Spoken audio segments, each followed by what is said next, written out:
Hey guys, we're live. So, welcome to Critical African Thinkers. My name is Charles and I am your host.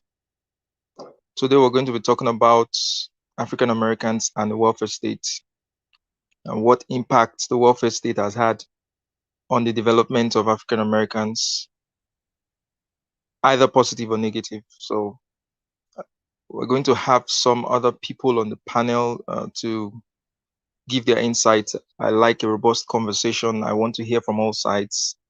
I want to find out exactly what is true. So pending when they come online, pending when the other participants join the live stream, if you're around, if you want to call in, you can call in. I've posted the link. You can call into the show and let's have a discussion. So in this channel, what we do is we examine everything. Nothing escapes scrutiny. Okay, Vincent. Vincent is around. Welcome, Vincent. Welcome to the stream. You can call in now, Vincent.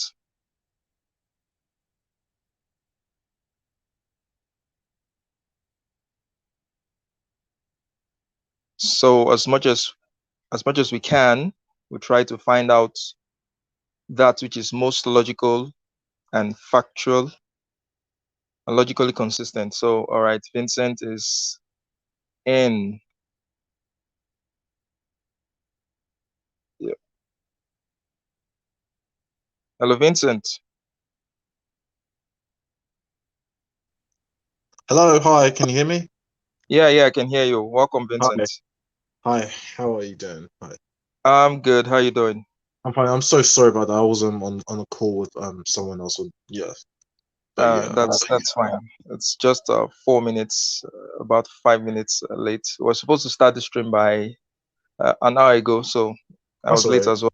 Yeah, Yeah. hopefully we have a few more other individuals that come. I did tell some people didn't respond back. I'm hoping so. I tried to get others to join. So hopefully they do show up, and the Black Commander as well, because I know he Okay. did say he worked, on these He days. sent me a mail this evening. Right. Uh, Oh, he did. What did he yeah, say? some minutes ago. He just wanted to confirm if that was my mail.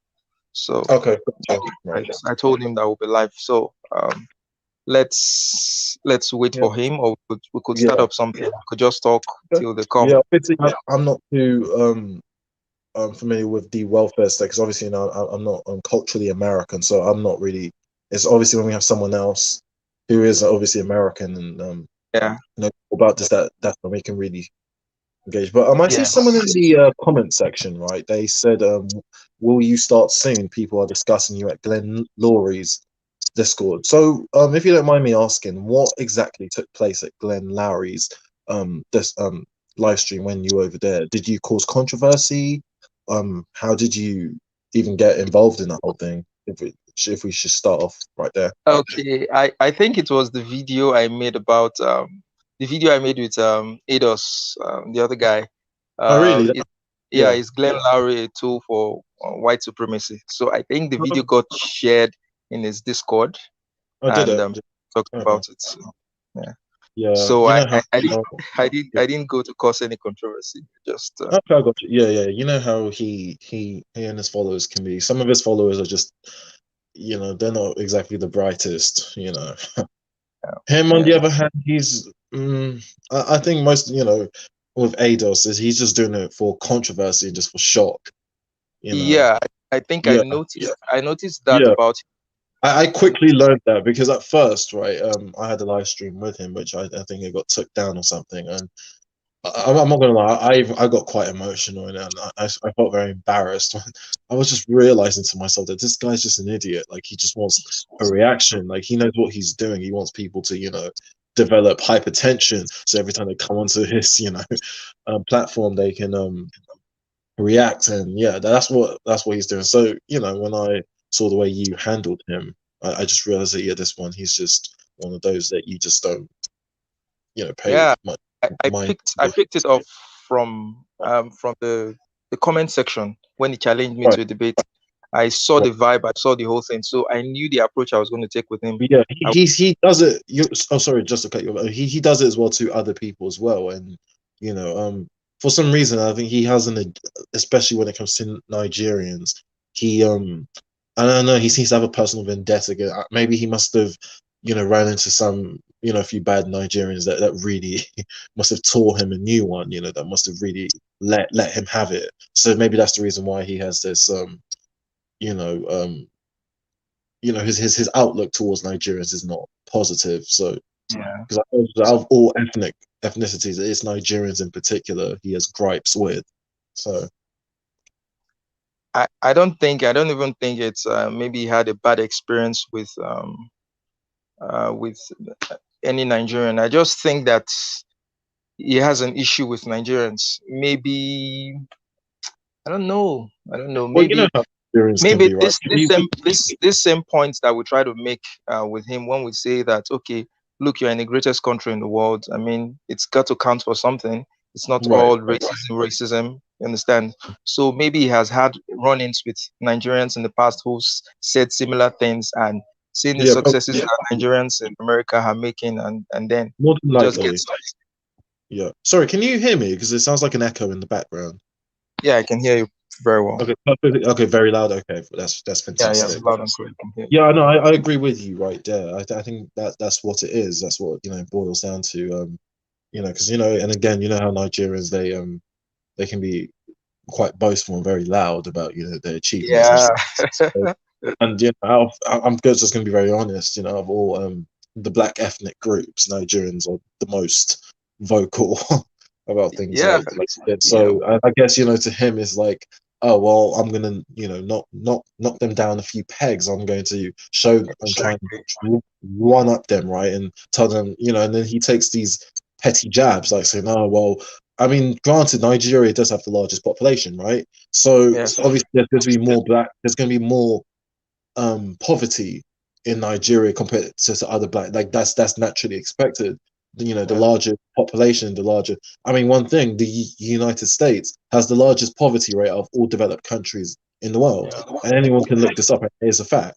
Like he I, always likes to say, he always loves to say that yes, this is a fact. The USA has the largest poverty rate. Millions of Americans are literally one paycheck away from poverty. So we can even bring that back up to him. That's something that you could use to him. But if you want to carry on, I really don't. I find that an anomaly in the it's true. US. I mean, they are No, yeah, they're the most developed, economically developed nation on the face of the earth, the right. richest, and some would say Mhm. the most powerful. And then for you to have that level of poverty in the US, it just blows my mind. I mean, how is this even possible? I mean, Right. the Europeans seem to have figured it out very well. They seem to have been able to get a very good balance where all their all their citizens are well taken care of. But in the case of Right. America, it's just I don't know. Yeah. But what do you think? You're in America, so you should have some insights on that. What do Yeah. you think? Yeah. I think it's Why because of okay. Yeah. I was gonna say no. I think it's because the social welfare system, right? Social services like back in England and even in other parts of other countries in Western Europe, they have free healthcare.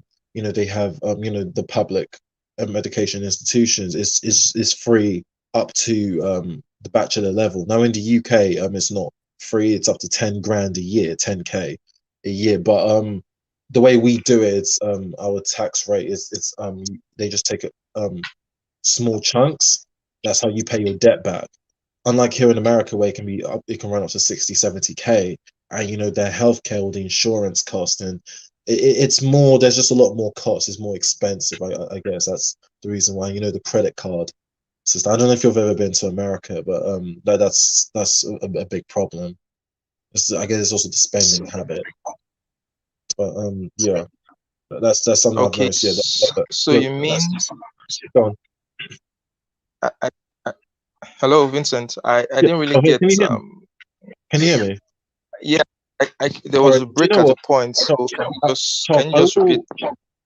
Yeah, Charles, I will just go back out and let me come back in because it sounds like there is an echo in the background. Okay, great, great. Okay. I'm right back. Yeah.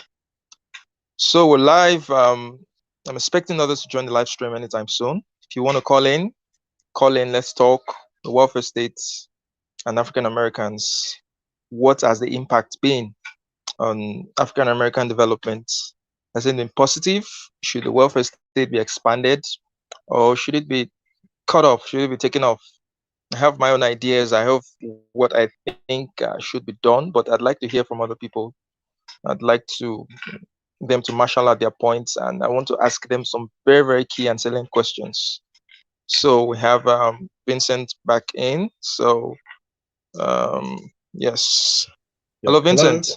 Yes. Can you hear me Yeah, now? yeah, I can hear you. Welcome back. So All just right. start again from what you think is the issue with why America has not been able to solve the problem of poverty, why the Europeans have been able to do that. So you can I start think again.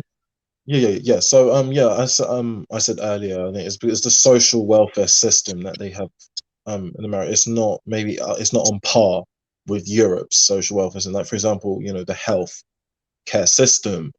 It's yes, Yeah, they do have state of the art, but you know they operate using an insurance based type system. Where everything's not it's not for you. They have to pay large amounts of money for their health insurance.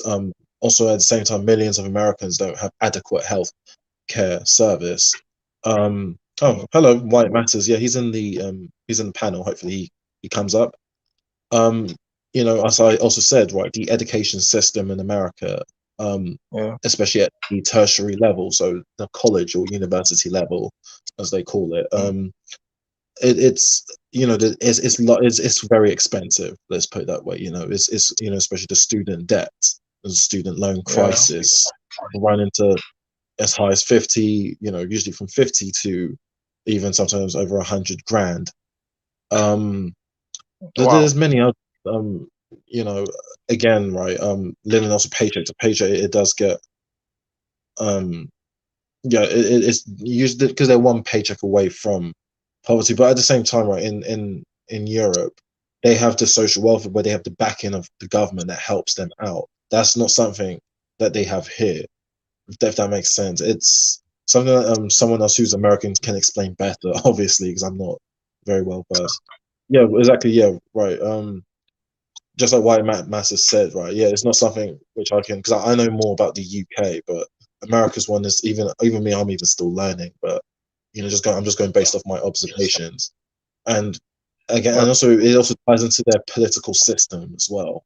You know, for them, they see yeah. having free care, as a socialist movement or something that's not good, and it's a lot. Wow. Yeah, White You know, in yeah, Africa, go on. Yeah, go on. in Africa, most of the time we pay for things. We usually pay for everything we want to do. Right. Um, debt, taking loans for things is not really a fad in Africa. It's not really fashionable, especially in Nigeria. Right. Maybe I think South Africa is more attuned to those Yeah, Western concepts it of is. Yeah. Hmm. But in Nigeria, people want to buy a car, they pay for a car, they pay for it with cash. You want to build a Right. house, your money, you build your house. You want to send your kids to school, people pay from their monthly salaries or Right. as they pay for it. So the issue of debt is really not it's not an issue. It's not so Yeah. much an issue, except for business people who take loans to expand their businesses. That's Mm. where it comes in. So Right. but Right. it's worrying that people have so much in debt, student debt. I mean, education is something that is fundamental to any Right. society. Hmm. And especially, Why is it so expensive? Why is it so expensive? I'm sorry, I just keep hearing an echo in the background. I don't know. It's just seems a bit. Uh, Hmm, wonder what do you that. still hear that? Do you still hear that? No, no. Can I? No, I don't know. No, it sounds good Okay, now. Perfect. All right. okay, good. So so why is education in the US so expensive? Why? all I can tell you, Charles, is basically is just to make money. America is expensive. It's not cheap. It's just to make money. Profiting off their own citizens. Yeah, I think Okay, they're so for. Oh, go on.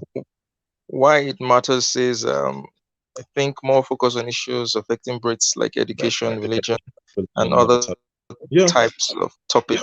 So what do you think? Should we go with that till we for get sure. some other people that can be Yeah, insightful? why not? Why not? Yeah. Okay, so go. What do you think? Okay, so I know White Man because he I don't know if you've watched his content.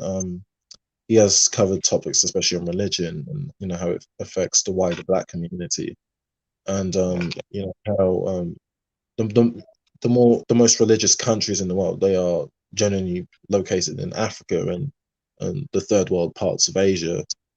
And he in that video, it was more about how is it that the most religious countries in the world are usually the poorest, and the ones that are the least religious are usually the most economically advanced, such as Okay. in Western Europe, and yeah, especially. So that is something, and especially like a country like Nigeria, where it was also towards the end of the list. One of the, yeah, they were one of the most religious countries, but again, they just weren't, as a whole, per capita, it wasn't the best, economically speaking, if that makes sense. But Okay. I think why it Okay. matters, So he knows. Go on. so what I think one comes before the other. And I think the economic situation comes before the issue of the religion. I don't think the religion, the preponderance of religiosity in poor countries is what causes the poverty. I think it's the poverty that necessitates the need for the religion, because in a way to assuage. Okay, someone is trying to comment. Why it matters. So let me let him in. Okay. So why it Hello. matters. Welcome. Yeah, welcome to the stream. Hey everyone. Hey, how you Hey. doing, Mike? Yeah, not too bad. I So mean, I wasn't too sure about coming up just because the title of the stream was Yeah, like, Google. It's not something which I'll be comfortable speaking on just because I'm not African American. So yeah. that's kind of Same. yeah. okay. So let's talk about this. What do you think? I was on a train of thought, but let me get your insight before I continue my thought. So talk about religion and Yeah. Yeah. kinds of cultures. Why is there this correlation between high religiosity and countries that are doing economically poor? Um, Personally, I think a lot of it's to do with hope.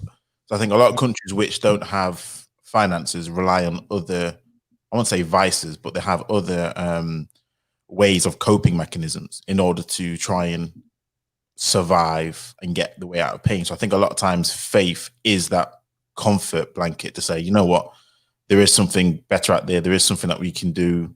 So a lot of times, not all, but a lot of the more economically advanced nations, they've realized that a lot more things are in their hands. And you could say their gods are now money, their gods are now cars, materialistic things.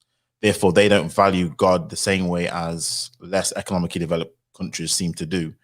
Um, Yeah. that's the rule of thumb. Even though Western nations say they're Christian, they're not Christian. If you ever go to the UK, for example, it's not a Christian country. It says it is, but it's not. Right. So whereas you go to other nations, they really are either a Christian nation, a Muslim nation. You can see that. There's no questions about it. And I think a lot of that is due to that. It's tied in with lack of resources and that hope that God is going to try and maybe save them. But it's the hope that Hmm. a lot of You times, know. Okay, go on, go on. yeah, you can respond to Okay. that. Yeah. When you said the lack of resources. Okay, so let's obviously take Nigeria for example, right? Obviously they do have resource, especially the oil sector and other resources as well. But it's kind of, because when you said that was a bit confusing for me, because I was like, because you said what, due to lack of resources, are you talking financial resources, or you're talking like resources like oil, it can be diamond, I mean, uh, I suppose fat. good question. Good question. I think a lot of it is to do with how the country uses the resources for the good of its people. Oh, So, okay. Right. like the UK doesn't have natural resources like Nigeria, a lot of countries in Africa do, but they can utilize what they have to make almost the people in those nations have resources, have the wealth, Right. cars, standing of living, quality of life, that kind of stuff at such a higher level where per capita people generally, because people from Nigeria are moving out of Nigeria, they won't do that if the people on that land could utilize the resources the way they can, because no Right. one should really be leaving countries like Nigeria if it's so resourceful, Right. resourcefully rich. People should be going to Africa, but they Right. don't. You see what I mean? So I Yeah. answer your question. Yeah, and also bad leadership or Yep, yep, mi- yep. mishandling, and the resources just not being distributed. So yeah, Um, massive inequality, massive inequality, absolutely. okay, fair enough. And Charles, do you have anything to say to that? Or do you Yeah, want I to do. go Yeah, on? I do. I think I want to align with um, why it matters, because, like I was saying earlier, my train of thought was that one comes before the other, and the religion is not the cause of the poverty. Rather, the high level of religiosity is a symptom of the poverty. I mean, people need hope, and religion seems to fill that void very well, or fill it perfectly. Western countries today that are very, very secular, many of them had a very strong religious background, a very strong Christian religious background. And a lot of the principles that they are now applying today, a lot of the liberal principles, were actually a derivative from biblical principles. For example, human rights. I mean, where does human rights come from? To me, they are a carryover from Christianity. They are a carryover from some of the principles that are found in the Bible. So Yeah, I disagree when with that part. I disagree with that when part, Charles. Sorry, continue. okay, so why do you disagree with that part? Tell me Because, why. for example, slavery was in existence when nations were Christian. So Sure. colonization took place when a lot of people were Christian. So a lot of these human rights, a lot of times, have evolved not from Christian ideologies, but sometimes from secular ideologies. It won't take a nation over 200 plus years to think that slavery and colonization is wrong if they're still reading the same Bible. So a lot of these human rights, I believe, we tell ourselves it's from the Bible, but most things that we've learned or we've evolved from is not from the Bible. I think I believe most nations have an inbuilt moral code where most nations, it don't care if you're a Christian or Muslim, they'll have do not kill your brother, do not steal from your brother, do not lie on your brother. Certain baseline things, which I don't think is even religious. I think it's just us as human beings. But yeah, because even like religion will tell you to, if it's the Old Testament, homosexuality is a sin. All these kind of other things. All these things are from the Bible, and it's like, we've kind of evolved, if you like, into things which the Bible would not even condone. So I always think the Bible's kind of uses, we use from the Bible. We also do a lot of things which Well, I get your point, but uh, fundamentally, the biblical principles of the how will I put it? Um, the I'm trying to find the word for it. I'll come back to that later. Mm. But if you look at countries where human rights evolved or developed, you'll find out that they are almost exclusively Christian nations before they were able to move over to other parts of the world. At least in recent history, you don't find such concepts developing in regions where other religions are predominant, but it evolved primarily in the West that were Christian, and then from there it spread to other parts of the world. So the dignity of man, the dignity of a human being, is something that is enshrined in the Holy Bible, and despite all the other issues that you might find with particular scriptures and all that, the overall content of the Bible lays a solid foundation for the evolution of what you now call human rights. Because the basic nature of man, the truth is, the basic nature of man is not to say that the basic nature of man is almost opportunistic. It's almost like what Darwin says, survival of the fittest, and the strong will always prey on the weak. But human society have evolved to the extent where we can now protect the weak, and those concepts are things that somehow are a derivative from the Bible. So that is what I think. That's what I think about that. No, it is interesting. I mean, I still think a lot of the survival of the fittest is still in play today. It just Yeah. evolves itself in terms of how can I say it? Maybe financially. So the strong of mind and the strong of intelligence, they're the ones who have most of the resources. We talk about the top 10% or the top 1% owning, I want to say, more than 90% of the rest of the people's resources. Something, I keep forgetting the stat, but maybe survival of the fittest just evolves because of how technology has developed over the years, but it's still the same thing. I always think that the concepts are all the same. It just evolves differently. So I don't know. I get what you're saying. I get what you're saying. But even like protecting the weak, I'm like, do we protect the weak, or is that just what we tell ourselves? Because beforehand, people were kind of by themselves. They weren't in civil societies as global as we are now.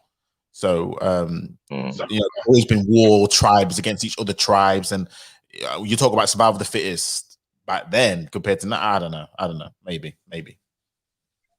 No, we do protect the weak. We do protect the weak with a lot of programs, especially with social programs. I mean, what's the essence of those social programs in the West?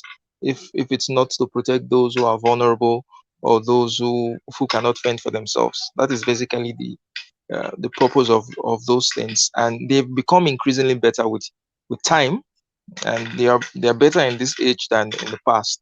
So in a way, we've evolved beyond our primal instinct of somehow the strong takes it all. I mean, in this age, it is unthinkable that one nation could just act unilaterally, even though some nations do that, but it's not as prevalent as it was in the past. So in that regard, there's been some evolution in that regard. So what else should we talk about? Or you want to respond to that, White Matter? No, I do agree with what you said, broadly. I do agree. A lot has changed for the better. Right. So Okay, but so okay, but let me ask, how White Matters, you're black, right? Yep,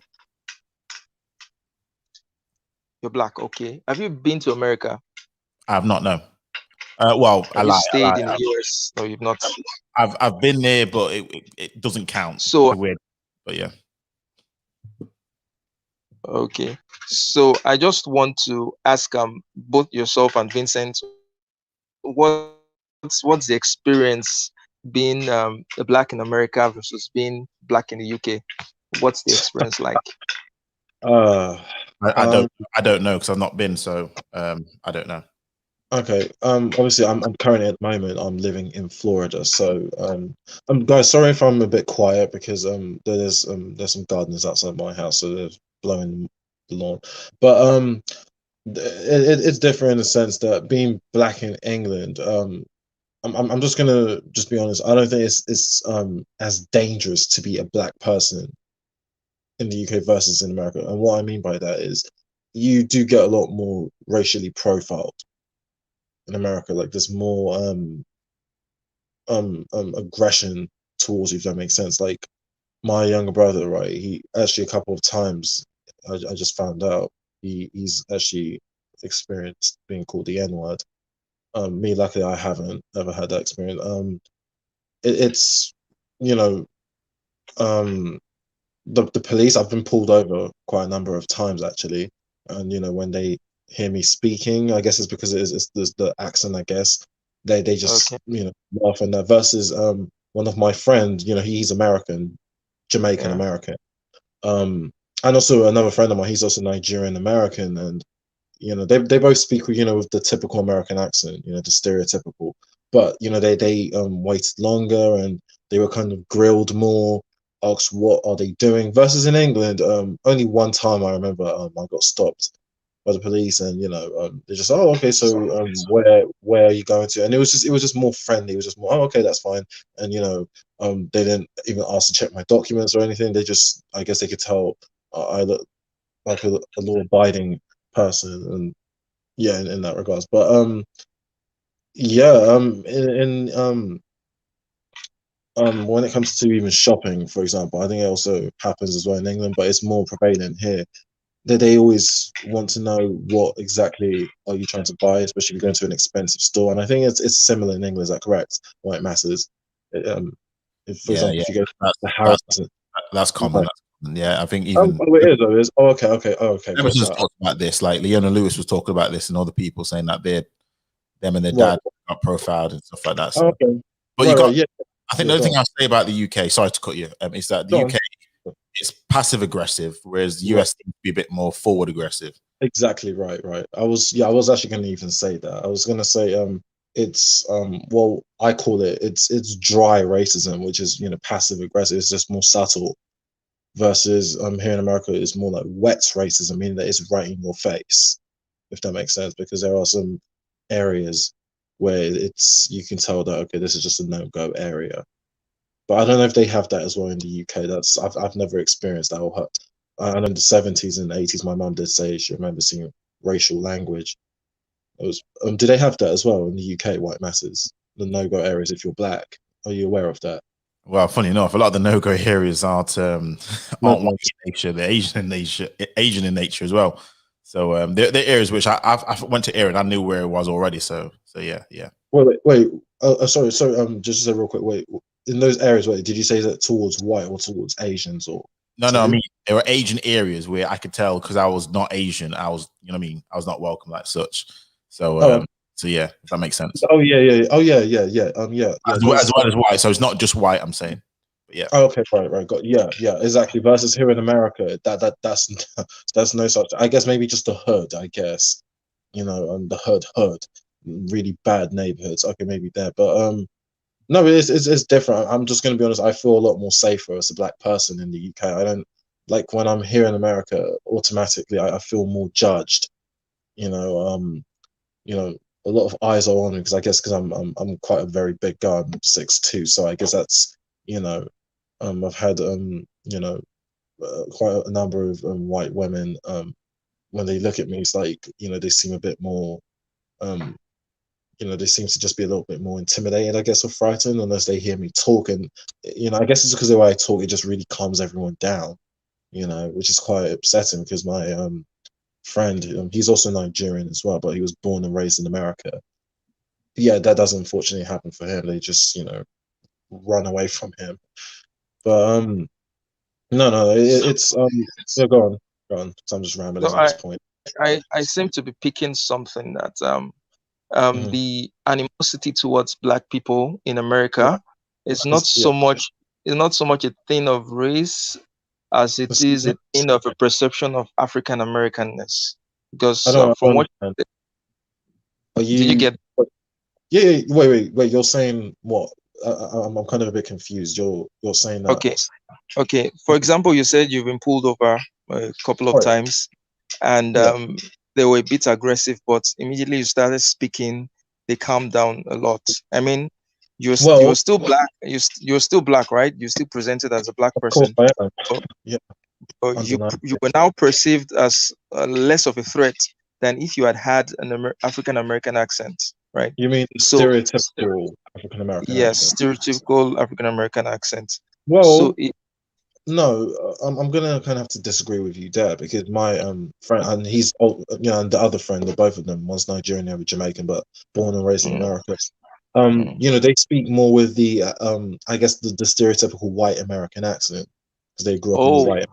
Yeah, and they still it happened to them as well. And they well, with my Jamaican American friend, he got a ticket $450, I think, because he was speeding or something like that. And the officer was just a little bit. He wasn't aggressive, but he just wasn't particularly too nice towards him. mm, And the other one, he just was kind of wondering if okay, did he have any weed on? And he's Nigerian American. raised in a really good neighborhood. So no, it's there is bias towards you if you're black. You will experience it. It does happen, because even my aunt as well. She's Nigerian as well, but she's been here for 40+ years in America. And she Yeah. said, yeah, that it does happen. It does. It does. There can be, one time she was in a cell at that time when she first came to America, because when she bought a property, she let it out, and she didn't know the rules. You're not supposed to Okay. touch someone. Yeah, they were quite nasty towards her, and yeah, it does happen. But if you want to carry on, So hello, this kind of bias, is it is right? it is it so pervasive that it becomes No, not at is all. it No, so no, no. pervasive that No, it's not. It's not pervasive as in it's like every day, because I've heard some black people say that. I've never experienced that. That's a bit ridiculous. No, but it does happen sometimes, and it's usually very unexpected when you least expect your guard is so down. So no, it's just instances. But saying that it doesn't happen, I mean it does happen. yeah, Would I I say believe it does often? happen. Would I say often? Personally, I would probably say no, not really, but that's just my opinion, because it's not something that I'm used to seeing on Okay. a base. But yeah, So, but why do you think that you were treated a little better when you spoke and your British accent came out than the other black guys who actually had an American accent? Why do you think so? well, I guess like you just said, I guess it's because of the accent. Now, I'm very sure if I was American, it would not have turned out that way. I know that for a fact. I know for a fact it would have, I would have been grilled a bit more, and yeah, that So would have happened for sure. what Um, what's your impressions? What's your actually, I impressions of Africa? Oh no, sorry. I was actually going to say no. I've actually done a study on. No, I've personally witnessed this, and how I know, right? I actually my very first car, it got rear-ended. I got into an accident with it. And you have to call the police, and I decided to just speak with an American accent, and I got a $230 fine. Now that cause I don't know how I forgot about that, and Mm, the police officer wasn't really too particularly friendly. He was just more, because the person who hit me obviously was a white bloke. I'm a white mm, guy, sorry. And I noticed he was a bit more friendlier, more keen, talking with them. He engaged more in a longer dialogue with them versus me, where it was just more, okay, well, the other man said that you did this or that, and anyway, it was just I just noticed that I was the one who got fined despite being hit, you know. and you And were I did hit speak by a with white guy. American. Sorry, excuse me. Were you hit by a white guy? Yeah, I did. Yeah, yeah. It was actually kind of my fault, to be honest, I guess, because I mean, it was at a stop sign. They have stop signs here. Okay. You have to look left and right. Because I was waiting for so long, and I was trying to zoom past, but obviously I've learnt my lesson since that day. But yeah, I got hit, rear-ended, but yeah, it was the reason why I got fined, because I guess I didn't take, I wasn't patient enough. But Okay. yeah, and I So spoke with you were in the wrong so then. So sorry, you were in the wrong. I mean, I saw the car come in, but I thought, okay, if I just, quickly put the car in sports mode, I could just, zoom past. I could just, vroom, but yeah, it was very, very busy that day, very busy traffic. So I was trying to get to the other side of the road. So you have to look left and right. Because remember, we're driving the opposite side of the road. So Yeah, yeah, um, okay. yeah, so yeah, was I in the wrong? Yes, I was. I was. But at the time, yeah, I was saying no, no. Well, it's his fault. He was coming, at 70 miles, and the road is 55 mph. This and that. But yeah, it was just, and I'm pretty sure if I did speak, with my natural accent, how I'm talking right now, it probably would have ended up different. I would have been maybe less off of the warning. So that's how I know it does exist. Bias. Let me ask this question though, because So, now you told me more about the story. For me, it changes things because were you kind of arguing with the officer? Um, no, I was not. No, I Okay. wasn't. Not at all. Not really. No, I was just defending myself. I said no, that I was trying to make a left turn, and yeah, it was just I said I did see him, but he was like like 8 seconds away, so I knew I could just that's Okay. that's fun. Because the only thing I will think of is like this. I think familiarity breeds contempt. So if it was back home in the UK and you Right. had an American accent, it would be looked differently than in the US with a UK accent because it's just different. So I think because you sound different, Right. it takes people from surprise. So it's just a completely different mode. So I think Yeah, it's to do with the fact that you're a foreigner. So if a foreigner was over here and right. maybe had a completely different accent, I think the same thing would happen. You won't get the same grief that maybe I had just because I have the same accent and he's like, I know who you are type thing. Right. Now they don't know who you are. So therefore, because they don't know who you are, they may treat you differently. Plus, maybe as well, the British accent is seen differently as well. So yeah, exactly. Because I think a lot of it's because of just that part of it. right. Maybe. Yeah, and I got the other time I got pulled over, it was late at night actually. I was driving at 11. I can't remember what I was doing. I was coming from downtown, from the city centre, driving all the way back, and yeah, I guess it's because my headlights I didn't turn on. It wasn't bright enough. I forgot to put it on brighter. And yeah, before I knew it, I just saw these flashing lights behind me with red and blue, and my heart started to sink. I was like saying, "Oh my gosh, I hope I'm not going to be like one of those black men that you see that when they get pulled over and God forbid, and they just get shot or something." I was really thinking, should I just go? Should I go? Just to God, I was gonna. My mom at the time, she was actually in the UK. She'd gone abroad, so I was just the only one at home here in America. And I also said, "Oh my gosh, I better go and quickly call my mum." But I'm just thinking to myself, what exactly can she do? And she's over there, and I'm here, So, obviously, long story short, I had to pull over at this petrol gas station, and the officer came over, and he knocked on the window. I was so scared because it was late at night. I pulled into this dark road, so there was no lights. It was just my headline, his ambulance siren lights that were. And he knocked on the door on the window and told me to put it down. And bear in mind he did have his hand on his gun, so my heart was really, I really was thinking I was actually going to die. Obviously, so I really spoke like how I did now, but maybe I might have just been a little bit more extra, trying to sound a bit more stereotypical British. I guess I just That's what I was going to say. I think a yeah. lot of it's to do with you change your whole demeanor. Right, I did. Because just already, even with British accent, you have a demeanor which is kind of, let's be honest, condescending and quite combative. I think you change your demeanor when you had an American accent than when you did with a UK accent, which changes the whole dynamic of the situation. Go on. I'm guessing. I don't know, but yeah, no, I was also a little bit also apologetic. I was like, "Oh, hello, officer. Hi, how are you?" And really speaking more like that. And so what do you think should have happened in that case after the incident with the vehicle? What do you think would have been an appropriate response? If you had spoken in a British accent, would you have gotten a less fine, or would you have let go? What do you think? I would have I would have probably gone with the warning, because that car, it got totaled. The whole back, it was destroyed. I had to, like, a week later I had to get a new car, obviously. But yeah, I would have been let off with a warning for sure. I could have really, because that's what I do now.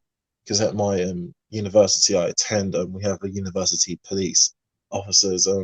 Just one time they've stopped me, and I acted very as British as possible.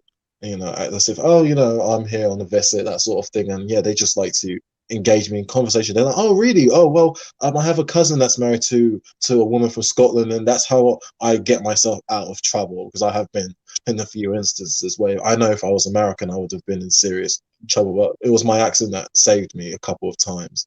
I I've think been I, to I think that states.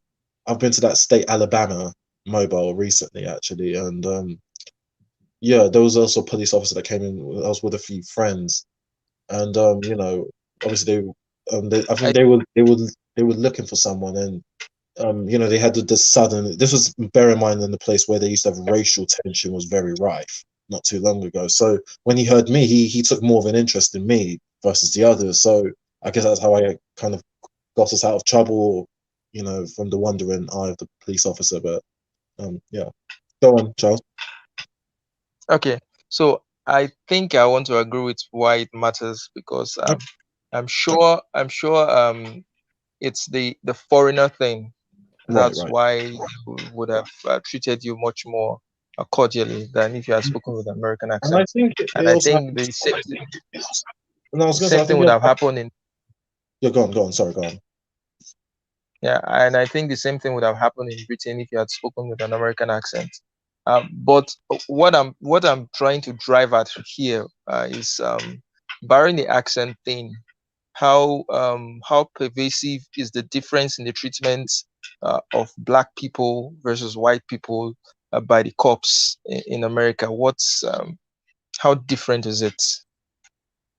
Well, Have you ever seen an interaction between a white person and the cops and how it went down? yeah, I have multiple times. Usually when I'm driving, sometimes because here in America the roads are very big, and you often see police officers lying by the side of the road, and sometimes they will have someone they've pulled over, and I've seen the white people and they're like laughing with them, and with the black. Sometimes I've sometimes seen some black men being pulled over, or I'm stuck in traffic and I'm just watching and just seeing how it's going, and it just seems a little bit more serious. It's just more like, okay, the black person has to explain himself and give his excuse or give his reason as to maybe the predicament he found himself in, and the police officers just looking at him in a more serious manner. Versus with the whites, they seem more relaxed, I guess, more okay, this is okay, you just made a silly mistake, that sort of thing. So no, they're Okay. not lying. They're African Americans. They're correct on that, because I've played it myself just to see how I've done my most American accent. Yeah, and I've experienced a little bit of hostility, I guess. But yeah. Okay, it's true. There was this study that was cited by Coleman Hughes. I don't know if you know Coleman Hughes. He's a young rising African American intellectual. He Okay. cited a study that showed that black people are they are more likely to be harassed by the police up until the point of using deadly force. I mean, the police might get more physical with black people, but as against white people. But when it came to using deadly force, it wasn't really the case that they would do that to a black person any more than they would do it to a white person. Wait, So wait, I hold just on, wanted to get that. hold on. Sorry. Wait, hold on. You said what, that they don't, that they're least resistant, or no, that they're least likely to use deadly force against African Americans. Is that what you said? No, what I'm saying is that they are going to use more physical force against a black person up until the point of using deadly force. I mean, if you're looking at Mm-hmm. how they approach white people in terms of Mm-hmm. physical force, they are more likely to use physical force on the black person. But when it comes to using deadly force, then Right. it's not they're not more likely to kill a black person any more than a white person. So I'm I not. think this is kind of I don't know. consistent with that study. Someone said I'm it's the Roland Fryer study. okay. Well, I kind of Okay. wish another American was on the panel, because obviously I'm not. Yeah, yeah, But yeah. I'm not really believing that last part that you said, because no, I do think that they're more likely to use what did you say was a deadly um Deadly violent, force. yeah, deadly force. I do think that they're more likely to use that against an African American versus someone who's non-black. But that's just my opinion, and it's something I do believe quite strongly about. You believe that? Have you Yes, I do. No, experienced that in no, I have not personally, no. But so talking with what other gives black you that people. impression? Well, talking with other black people that have actually had numerous experiences with police officers versus their white friends who also committed the same thing that they got pulled over for. The difference is there is. Well, obviously, if you're having those conversations with those friends, it means they are alive. So deadly force was not used on them. Well, what? Well, didn't I just give them? Well, okay, deadly. Okay, if it's deadly, that's I just meant more in the way the police officer treats Okay, individuals. see Yeah, what so I'm trying to say. Charles is saying that they're more aggressive up to a certain Yes, point. Then after up to that a certain point. the stats don't go into the, because I've heard statistics. Again, I don't want to speak on something because again I'm not aware, I'm not American. But I've heard statistics which police officers are less likely to kill black people, especially nowadays. Anyway, in the terms of the numbers, but of course it gets publicized a lot. Don't get me wrong, it gets publicized. Right. But I've seen a lot of statistics touted by a lot of black people to try and stop the propaganda. But I don't want to speak on something which I'm not qualified to do so. But I've heard those talking points that Charles is again. I sent out, the invitation to, my American counterparts or friends that I'm often on panels with. For some reason, I don't know why they're not here. So they would have been the best people to ask this. Obviously, even me too as well. Yeah. Well, okay. Isaac Hoffman. Okay, you're American. Okay, well, then that makes sense. Then, if we had actual African Americans on the panel, that would have been more. Well, this is what I was saying. I was like, oh, I had other videos like, oh, I don't think I should be here. So right, same, because I've been in that space myself as well, white man. I'm sure we've had our conversations and discussions about that. Yeah, even I realize how even a lot of things that I'm very ignorant, or I wasn't even aware of, because obviously that's not my culture, or what I was used to, growing up. So yeah. So you were born in Britain? No, I was born in Florida as a baby. But yeah, from 3 months old to when I was 3 months old to 17 and a half, yeah, that's when I came to America. So yeah. Okay. So what's your impression of African Americans? What's do you just seeing them? What's your impression? What impression do you get of them? Very colorful people. They're good people. They're nice like people. Africans. They're also just like any other American as well. They're really not that different. Just different maybe cultural things that they have. It's just quite unique to them. But on the whole, no, they're really not. They're not that different from other races in America. They're just as American as everyone else. But yeah, you also have your good. You have your good and your bad. Now the ones that I've run into, especially us of recently, they've not been the best. I've experienced actually quite a lot of xenophobia from quite a number. The moment they know I'm from Breton, that in my university, I don't know if I told you or if you've heard, this is Black History thing, and I thought, okay, let's just maybe hear more about Black American history. I wanted to educate myself, and I think I asked the question. I can't even really remember. I guess maybe they might have been insulted by the question, and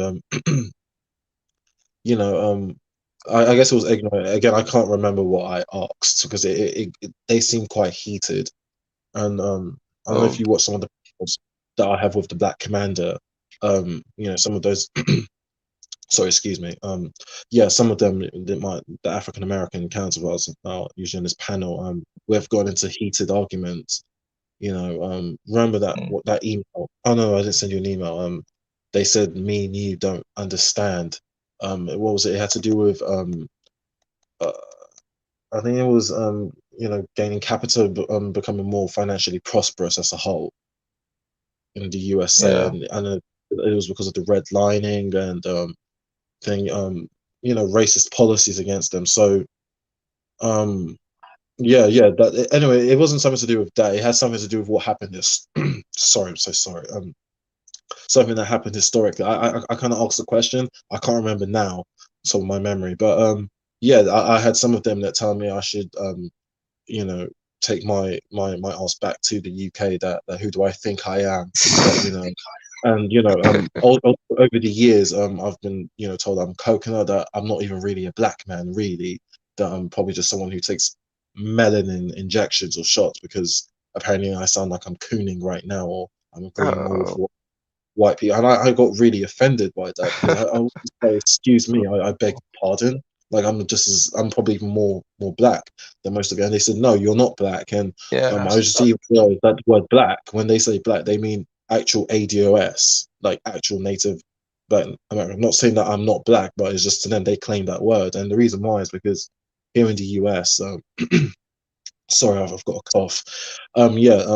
black immigrants, so those from the Caribbean and Africa, if you, for example, you're Jamaican, Nigerian, or Haitian, they will say that they are Yeah. Nigerian. They don't identify as African American. That's something, or black. They just said, no, I'm Nigerian, or no, I'm Jamaican, or I'm from Ghana, or yeah, and so and so. So that's also another thing when they just tell me that I'm not black, I'm not qualified to speak on black issues, and yeah, I have experienced that. You know, some of them, yeah, they said if I were to go to their local hood, I would get clowned. You know, they would all laugh and roast me. But you know, I just I don't really. I used to take it to heart actually because I thought that wow, I thought like we could try and understand that common black and Western experience, but no, some of them Yeah, they don't. I get a sense that there is a particular.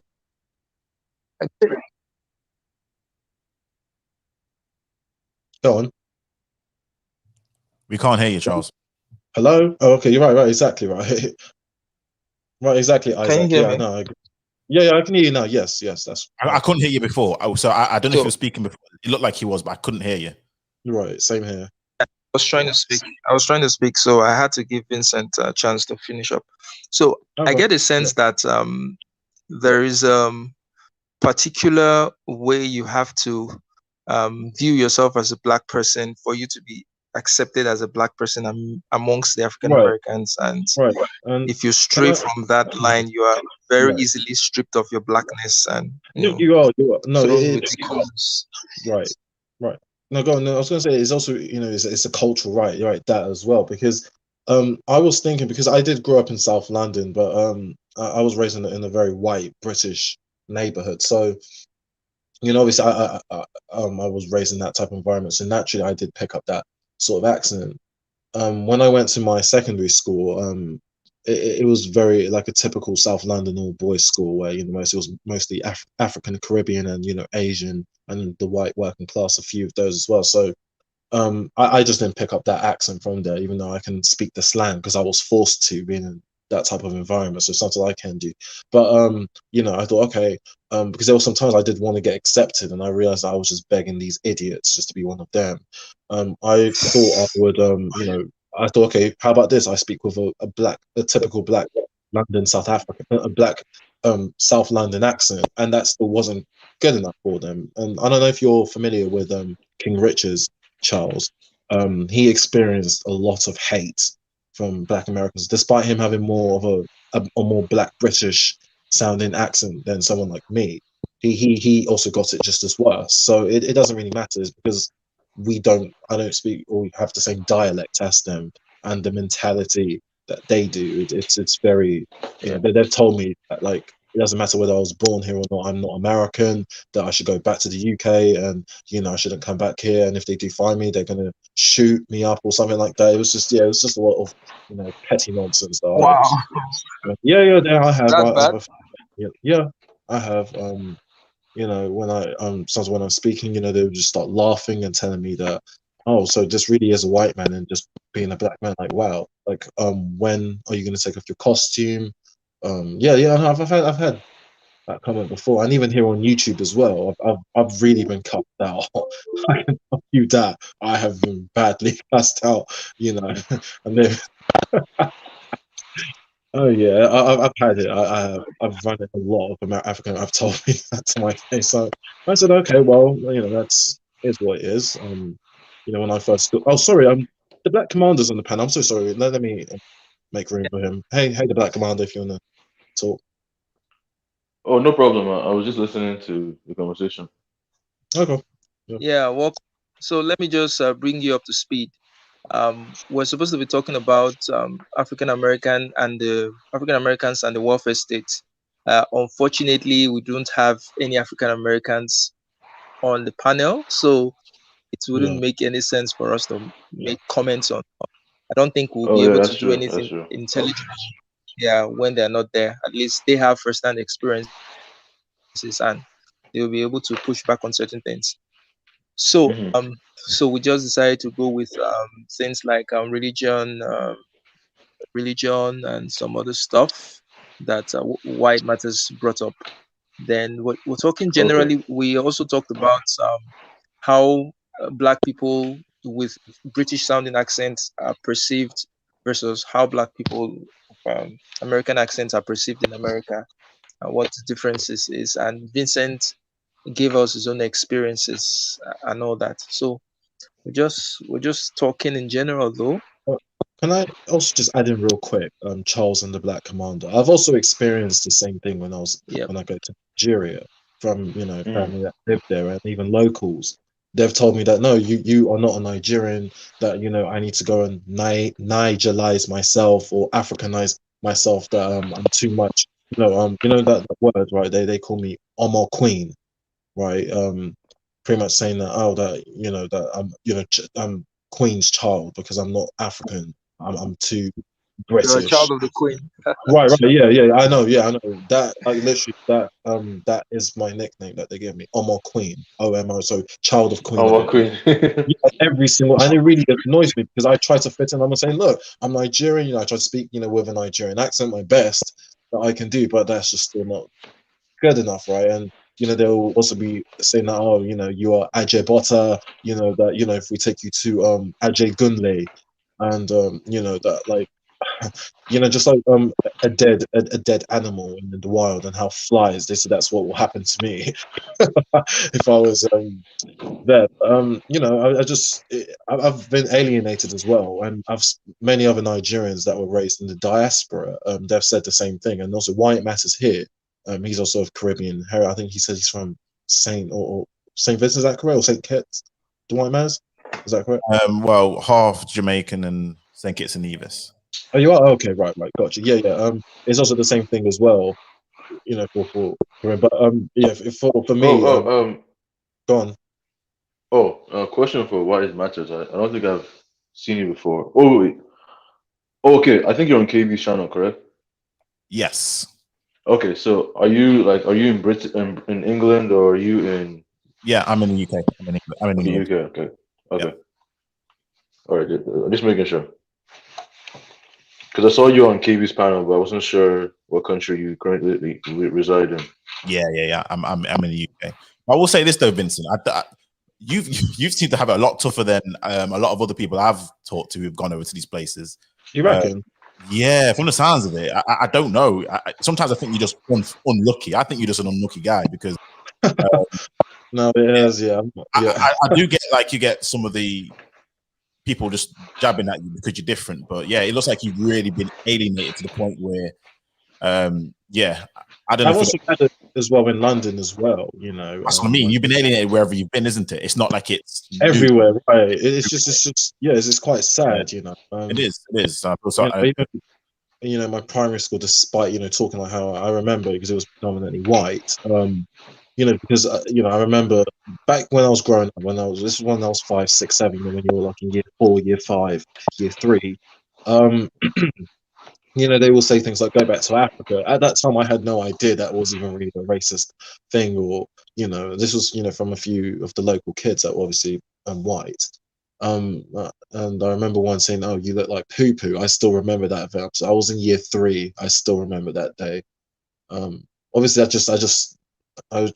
how kids tease each other and say mean words. I just didn't look at it that way. But now I look back, yeah, even then, despite talking like that, it still wasn't good enough. And even in secondary school, I did I got clowned a lot, especially from the Caribbean children because um I didn't sound more urban South London. So I did try and speak with sometimes you might hear me use some slang like mandem or gal or things like that. It still wasn't good enough, I didn't have I guess the swag because I guess I don't have swag. I just walk like a normal person. I don't understand this swag thing that black men are automatically supposed to have. But even here in America, when I briefly joined the military, because when I first came out, I went to the local high school because I was 17 and a half at the time, so I was still underage.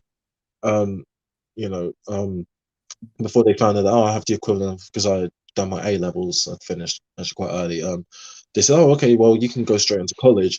At that time, I didn't really know what I wanted to study. I said, hey, mum, can I maybe join the military? Because I saw, there's a lot of benefits and when I joined, right, I got clowned very badly. I did. I got brutal, brutal exercise. Like they punished me the hardest for whatever reason. This was from the three drill sergeants. They will try and speak in a stereotypical British accent, and they'll say, what will they call me again? Royal Kid, right, yeah, they'll call me Royal Kid, and this was there was like 60 of us in one room, and they would all laugh, and they'll say, "Hey, Royal Kid," with an American accent, do you want to do this? And they'll just give me just the worst punishments. I don't know. It was, yeah, it was, and even in my university as well at times, sometimes I A guess bit off because, topic.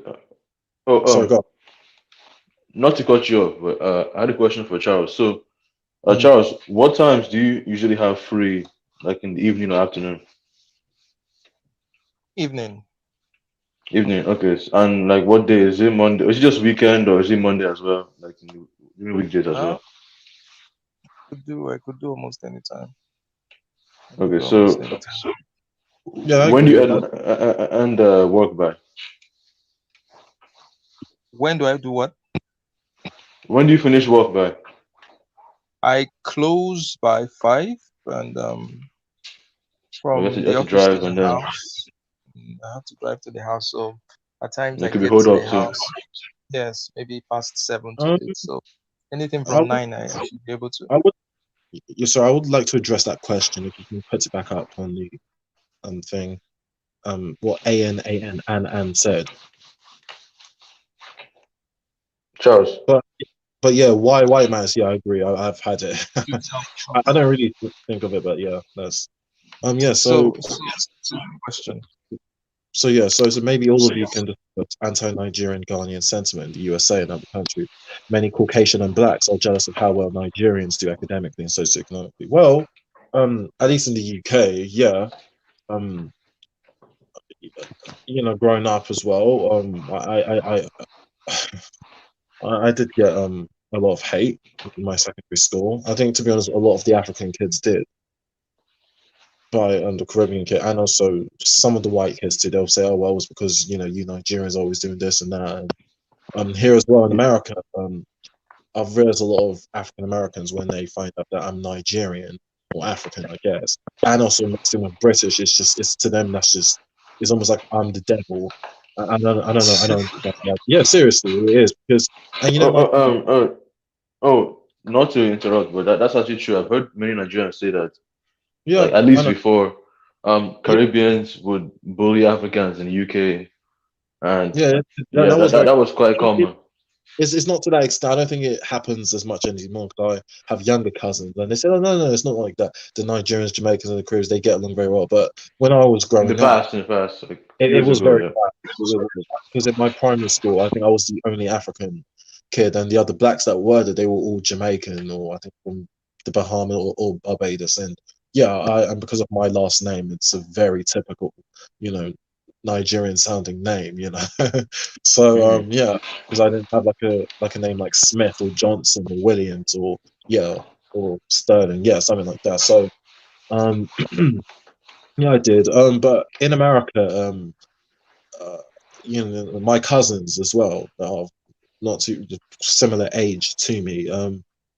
Yeah, they said that they, some they here in America they call them an African booty scratcher. That's the name that they will call Africans and even Caribbeans as well. They will just call them an African booty scratcher, which pretty much is just like saying like calling you a wild monkey or just saying that you like you're bush that you're not, you know, that obviously you come from a real like your background, your heritage is just on one of extreme poverty. But and when they see them maybe doing better than them in academics, it seems to, I don't understand why that can trigger someone else. It's just I mean he just focused. I don't see this level of resentment towards Chinese individual, even Indians, right? So that's just yeah.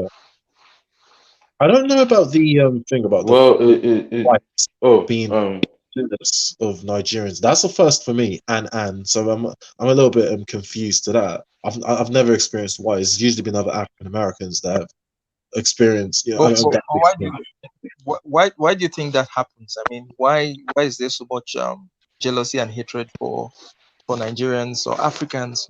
Ghanaians, Well, Nigerians who are successful? well, I would say it's more of a crabs in the barrel mentality. So if it's I guess because they're both black, so they expect you to be like them, and if you do better, it's more of how do I explain this? It's more of like More like I an guess they want everyone indictment to to be the them same level. if you do Yeah, better. yeah, that's what it is. Okay, I think I so. guess that makes sense. That makes sense. That makes sense. But But Um, also, still, go go ahead. on. Go ahead. but I was saying also, like it happens to like Black Americans as well. So Yeah, it does. It sometimes does. Nigerians will treat them badly, or maybe Caribbean will treat them badly as well. So I mean, it's just. Wait, But hold on. I will say Hold, that wait, TBC, hold on. Wait, you said Nigerians will treat an African American for doing well academically. no, just but not specifically for doing well academically, but more so just because they're different and they're not Nigerian, they Oh treat yeah, them yeah, differently. yeah. Okay, that does happen as well, even in the UK as well. Some of my Mm-hmm, Nigerian family members, because when they were also doing some of their GCSEs and A levels, this was during the mid 70s. My mum, she said, yeah, she had it rough on a lot of the Jamaican girls, and they said, oh, because she's from Africa, and they did it to the other African girls as well, the Caribbean girls. Back then it was even much worse. They got verbally abused. And mm-hmm. I guess that's why a lot of my older family members, they have deep resentment towards people of Caribbean heritage, and they told us, do not ever bring home someone who's of Caribbean heritage if you marry a black person. Like, they would prefer you either marry a Nigerian or another African, or you marry a white person. That was it. There was no. Wow. Really, that happens. But I mean, it's a cycle now. It just I keeps mean, it's nonsense keeps continuing. Can you hear there's me? there's all there's all manner of discrimination. There's all manner of discrimination that I'm seeing here, even within groups that are supposed to be much more um, closely related. And you Mm-hmm. find the same thing in Africa. In Yeah, even in there's my this. country, Nigeria, you find the same thing where you certain tribes be like, you don't marry from this tribe. You don't. I mean, I Vincent, he was said something. He said something Well, about his own place where he's from, and how mhm. his parents are very very quick to tell him that you're not from this tribe, even though you are from the same state. You're not from this tribe. So it Mhm. does happen. Wait, hold on. Does that? Charles. Oh, hold on.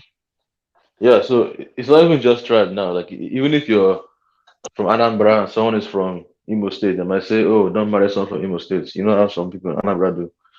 Same as if you're from Abia and someone is from Umuahia, it's the same thing. Well, even my mom too. There are even times when I'm back in Nigeria, right, she would be telling me that, even she too also is in it as well. She'll be calling me Omo Queen, and I'm just like, wait, hang on a second, you, my own mama, telling me this. She's even like, for example, Wait, when it comes to like pronouncing words, in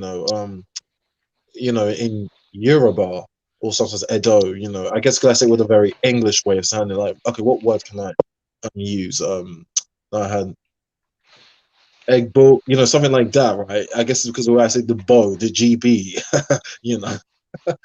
mm, Yeah, she'll start laughing, and then when the other family members, they'll start clowning me and start saying, "Oh, you are too British and this and that." And then when I'm back in England, and I'm like, "Hey, mum, can we do this and that?" She's like, "We are not British. We are Nigerian. Do you understand me? You are African." And it's just now I just realized that this is just. And I brought this up on KB's channel. I said, like, wow, is this how multiracial people, mixed race individuals, this is what they experience, that when they're in the black side, they're too white when they're in the black side. And I'm like saying, well, for me, it's culturally speaking, isn't it? But for me, it's even worse, right? I'm in England, I'm too African, too Nigerian for England. And then when I'm in America, I'm too British. And even back home, I'm too white. It's just, oh, God. It's everywhere I go. well, Yeah. I'm hoping, Vincent, that you because I can see that you may have some issues in the future, like psychologically. So I'm hoping that you can pull through for this, man, because I'm telling you, man, Yeah, Do you reckon? black people statistically have a lot of mental health issues, and these kind of things don't help. It doesn't. No, it's all right. I've got tough skin. It doesn't really affect me. No, I can imagine. I think what you should do, I think what people are trying to do is they're trying to clown you to bring you down. What you should do is clown them back. So I don't know how are your roasting skills? Well, what Yeah, do you mean when yeah. the secondary schools even right now at the moment? Oh, just now, because for example, you could see if your Nigerian family members come at you about speaking, in Yoruba tongue, you should come at them for speaking in their British tongue. You know what I mean? You should Yeah. clown them back by saying, "Well, how do you pronounce this in English?" And like, "Well, you have a typically Nigerian." Just clown. You know what? I have. You know what? Now that Yeah, you know what, and why it matters. I actually have. And then I do you bet know what? I guarantee they'll be upset. No. They get very pissed, right? Like my mum. No, it was my grandmother, right? She's also big one. She loves to call me I'm a queen, and queen's child. And when she's trying to pronounce it, she might just say just a little bit just more. She wants to say it more in an English or British way, or I might tell her the meaning of something, and she will say to me, "Oh, okay, Mister Oxford University. I didn't know, and oh Yeah, my god." They can get they get very defensive, and if I do that, and that they'll tell me that who do I think I am, that in the Bible it says to honor your mother and parents, that I'm supposed to respect them, and I'm supposed to be saying yes ma'am and this and that to them, and just never ever question. Yeah. yeah. You should be like this. Typical Well, African parents. I'm the Typical queen, so African I'm the. parents, they'll do that to you. Yeah, Yeah, They'll yeah. use the I mean, Vincent, yeah. that just sound like Nigerian parents are just. I mean, No, it's going to seriously. happen. But it's Normal. almost like, you know, at times I've told, like recently, like, in these red pill spaces, I've been saying to my mum, "You are being too aggressive. You're being too masculine. Like, stop that. Seriously, you are supposed to be more feminine." Now You're going into unknown territory. you can imagine with an African woman that would never ever go down well at all. Like she was very cutthroat about that, and you know, I was just like following a lot of the Kevin Samuels ideology, and saying that to her, and you can imagine she did not like that at all. Like. She will be saying, "Are you talking to me like this? Who do you think I am? I give back to you." So yeah, Has it she was. thrown something at you? What do you say? Thrown Sorry, anything Charles. at you? Hey, Charles, are you Has she familiar thrown with Kevin anything Samuels? at you? Wait, you mean? Yeah, I was saying, has your mom thrown anything at you when you talk to her like that? What you mean, like actually, like thrown an Yeah, object? yeah. No, but she would try to slap me, and obviously I ducked. Now I know I've mastered her. There was one time I did slap her hand back, actually, and yeah, I did. Yeah, I was 15 at the time, so it was. That was bold of you. No, seriously. I was doing my GCSEs. At that time. I was preparing. I was in year 10 at that time. And, my mum, she was just really down my throat. She told me I had to get A stars or else, I will be sent back to Nigeria if I don't. Because back then, if I got less than a B, I would get beat. I would get beatings. I would get belting. And I'd get grounded. It was I would get insulted. Like I really, I got the short end of the stick. My younger brother, on the other hand, he because obviously I went through it because I'm the firstborn. He didn't have it as bad as me because she's already experienced it with me. But no, yeah, and there was some time I did get rebellious, and I will talk back because it was just too much. And obviously I don't agree with what I did, but it was just in the moment I was just really frustrated, and I'll throw Bible verses back at her, and I'll say, "Well, it also says in the Bible, do not provoke your children to anger." I'll do that, and then that's why she tried to slap me, and it wasn't as if I planned to do that. It was just instinctively. Unfortunately, I just slapped her hand back, and she said, are you slapping me back? Ha! So you have now grown wings. But yeah, go upstairs and go. Oh yeah, go upstairs. Take your things and leave my house. Since now you think that you can be sticking your eye. And I'm just like, mom, like no, and you can imagine we had a lot of verbal arguments. It got very heated at times. But yeah, that was You can go sick and just say the that last your time I friend got into an argument with her. they Was can actually, go more dramatic than that. yeah, 4 months ago, I got into a very Much big. more dramatic than that. I got into a very big argument with her, and she said, "Who do I think I'm talking to?" And again, I got bold again. I got too smart. I looked sideways. I said, Mum, I know that that me and you believe in God, but at the moment, it's only me and you who's in the room. So if I'm not talking to God and I'm not talking to the floor or the air, I believe it's you. And again, she was, her mouth, she gaped and she said, "What? You're talking to me like that? Are you serious? Really? Are you the one who How is how paying all old the bills?" how old were you when all this was happening? How old were you? When I was, oh no, this was recently, yeah, in my early 20s. Do you want me to put my age in the private chat? I'm not going to say it on air. Oh, if you may. All right, cool. I'm just doing it right now, so you can. Yeah, That's Vincent. it. Yeah, Okay, go that's ahead. just classic. Yeah, it was. Yeah, Yeah, she was just a bit too strict. Yeah, I but mean, that's just classic Nigerian parents. That's how they are. Like, trust me, I've seen even worse. Even my own brother, he went through even more than yeah, I did. and So, sometimes even one time I've called my mum a narcissist. I've told her that, Mum, you are behaving like a narcissist right now. Like all this, controlling all that. And she was saying, "Oh, really? So you want to talk to me like that?" And I do think that maybe sometimes I've said to her, Mum, is it because Dad left you, or so, or because of the divorce?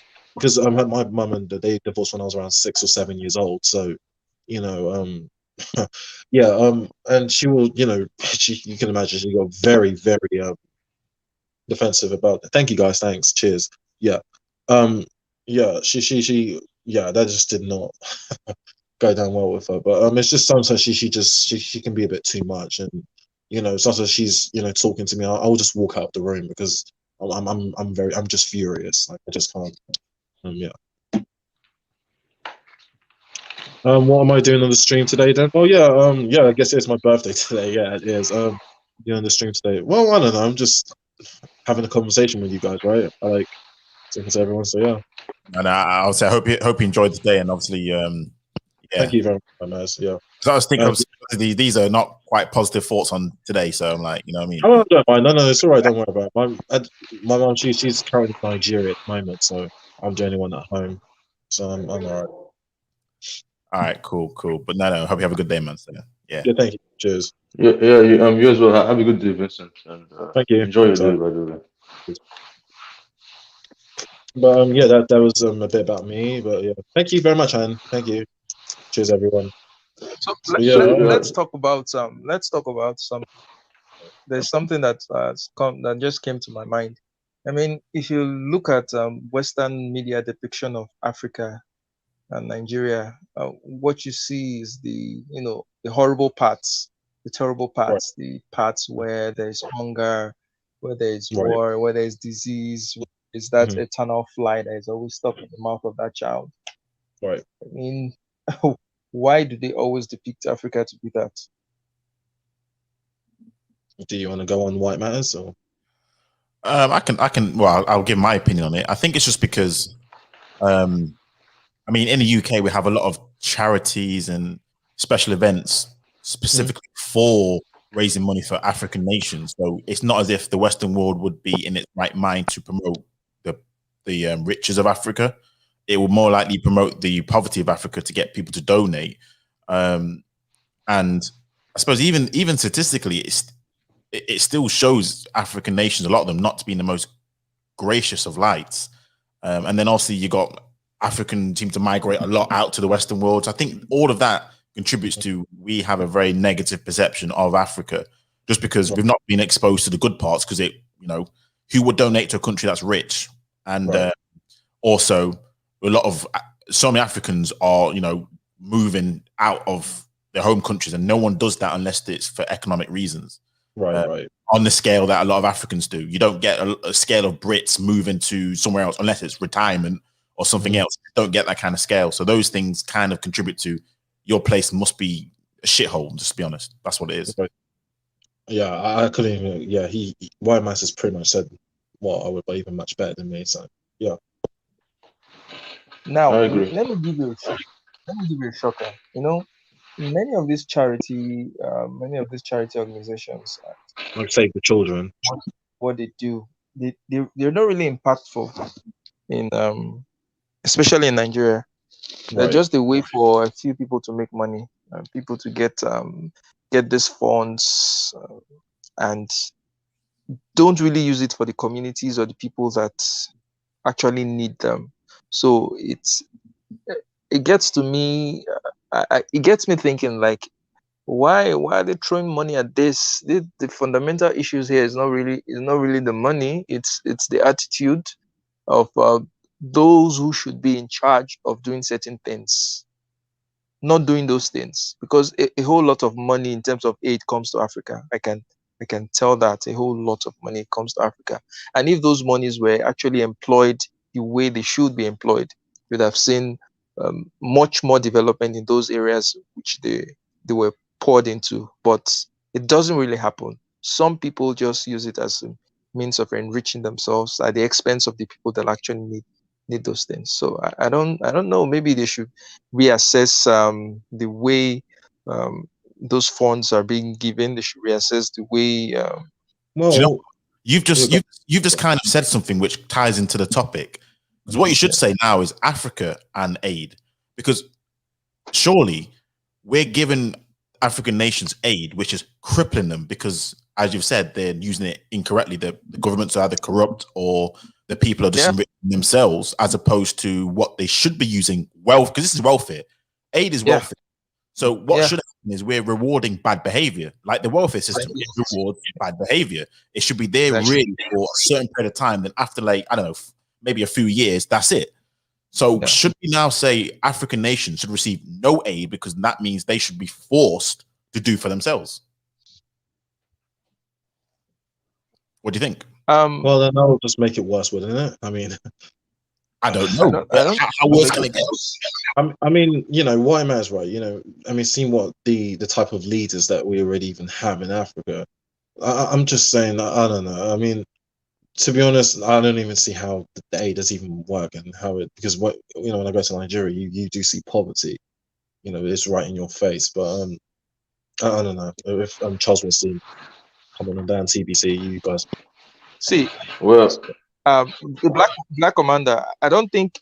Okay. Do you know of this program by Goodluck Jonathan? Then what did they call this thing? There was one program, one social welfare program that were giving monies to people. But was it back I in Save the recall, children. Save the children. 2008? I huh? Was it back in 2008? During Jonathan's period, Is Yeah, it what's the well, save name of yeah. that? save the children? I'll try and remember. When I remember, I say it. But what happened that period? What happened was they were trying to get people to establish businesses or giving grants and aids to people.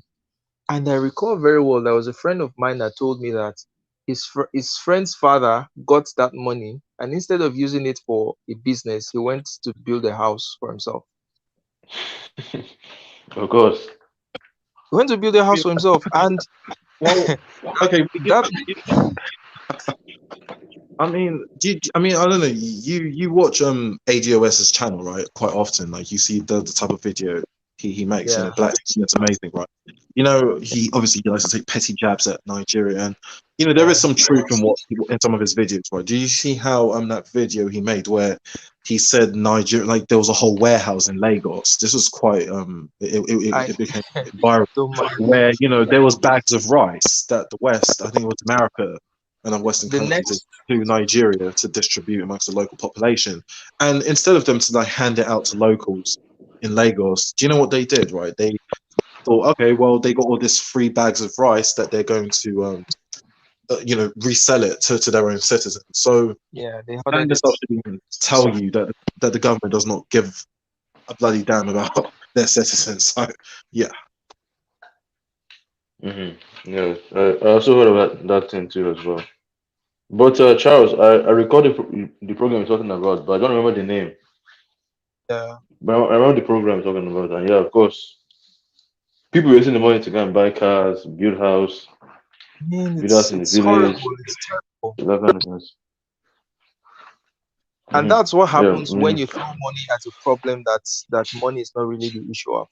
It's and the funny thing is that many of those people who got those funds, many of those people who got those grants were not even the people that were in need, were people that at times were well off, that had jobs that they were doing, and they were just taking that thing as some extra money.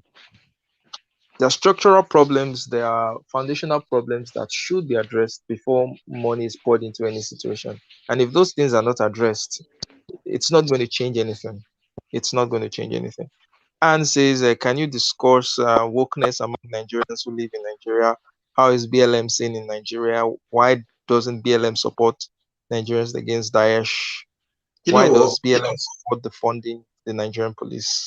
You know what? I really want to. Thank God. I'm so grateful that this question came up. What Anne just said, right? Um, to my understanding, I'm going to ask you, TBC and Charles, this question. In general, do most Nigerians agree with BOM, or like what's their views? No way. Okay, wait, hold on. So, okay, Charles, you said that in general, Nigerians, as a collective, they don't agree with BOM or the videos that they see from African Americans saying that this is what goes on. You guys don't agree with it, or what? Okay, now Well, the conversation is split somewhat, but majority of Nigerians are able to see past, some of the bullshit.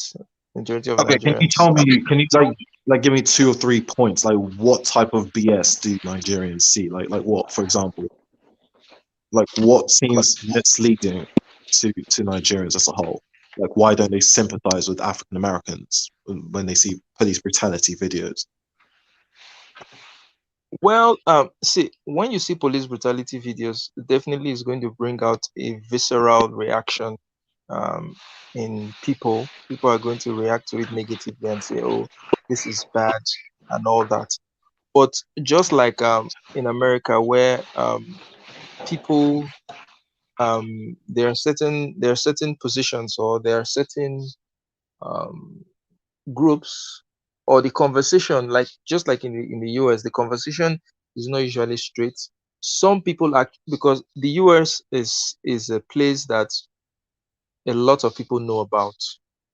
Those of us back here in Africa, those of us back here in Nigeria, we monitor a lot of things that are going on in the US, and we know that we know that it's not as it's being painted for us, that it's a terrible place where as a black person you're unsafe, you'll be shot in the streets, because many people here, they have families over there and they communicate to their families as well, and the feedback they are getting is not really as it is being painted by the media. So it makes a lot of us skeptical about some of these claims, So what? but It's then so go on.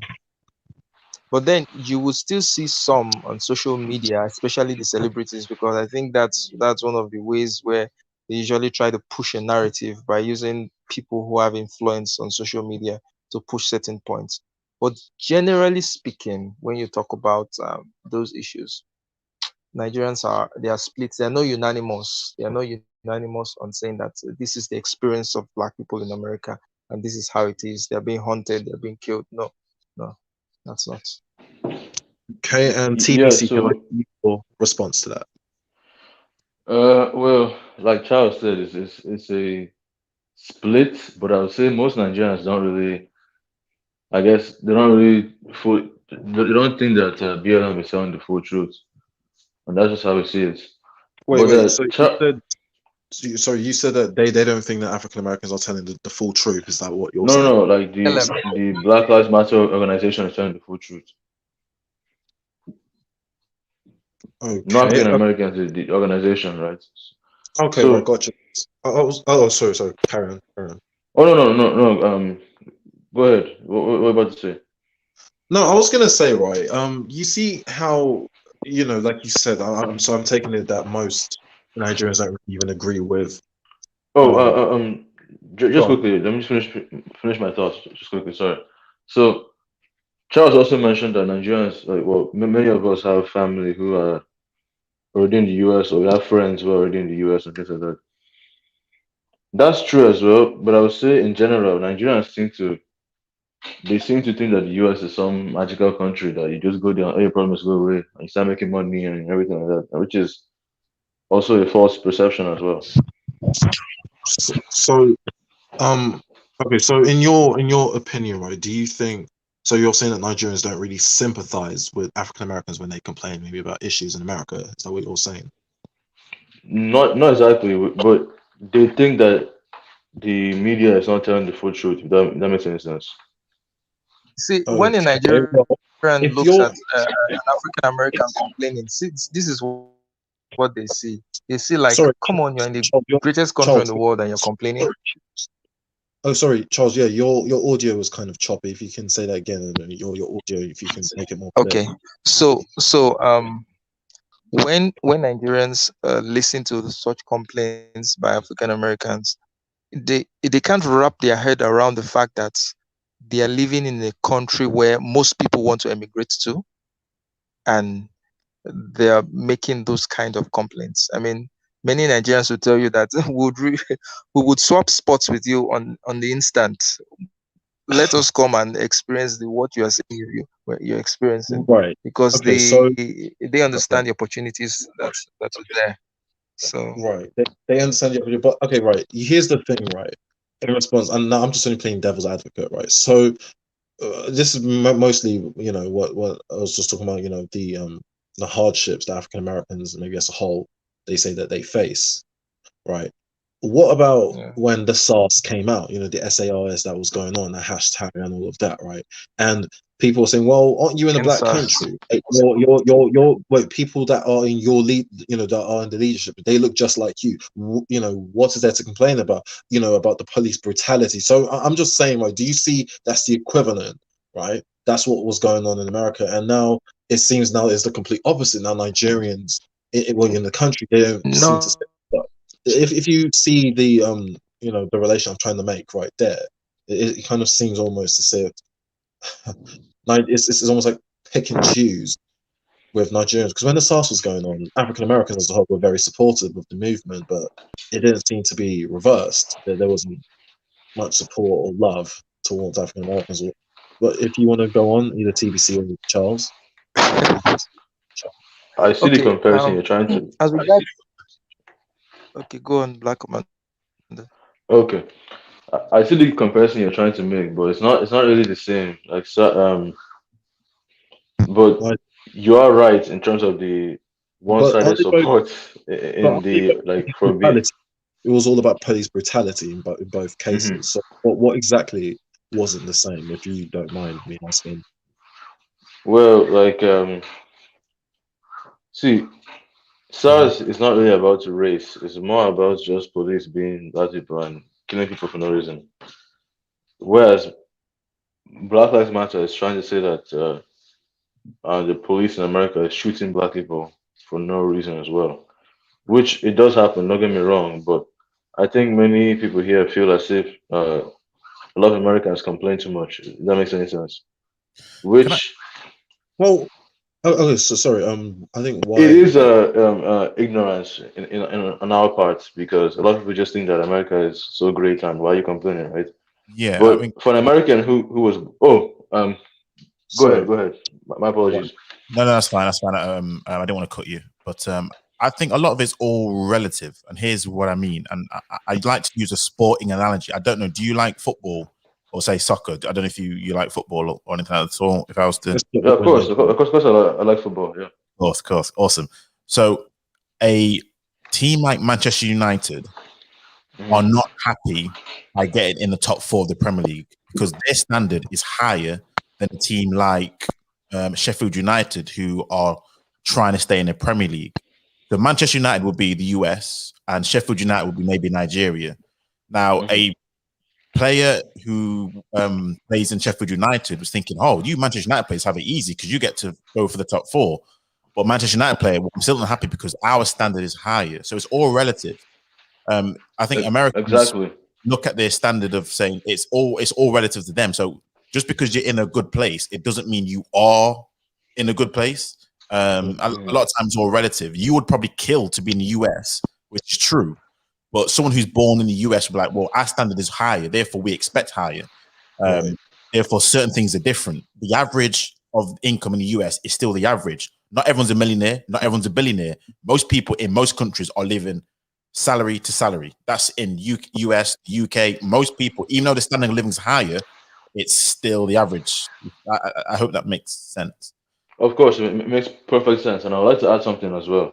Um, when Black Americans complain, they're mostly comparing their life experience to white Americans and other groups, not necessarily to Africans and things like that. So Right. it is a bit ignorant for Nigerians to say why you complaining because you have this and this. Now, granted, I see the point they're making because it's like it seems that a lot of people complain and take what they have for granted, right?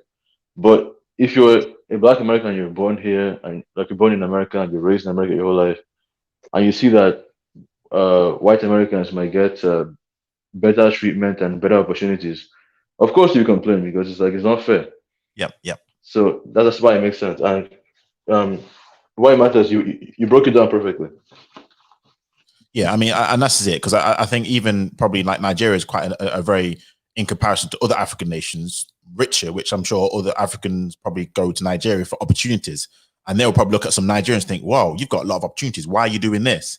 So Right. yeah, even though Nigerian probably wouldn't see it that way because they're in Nigeria.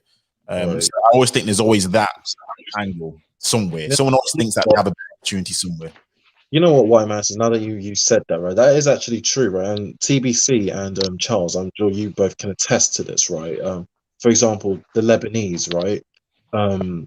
The what's the other country? I think is it the Sierra Leones as well?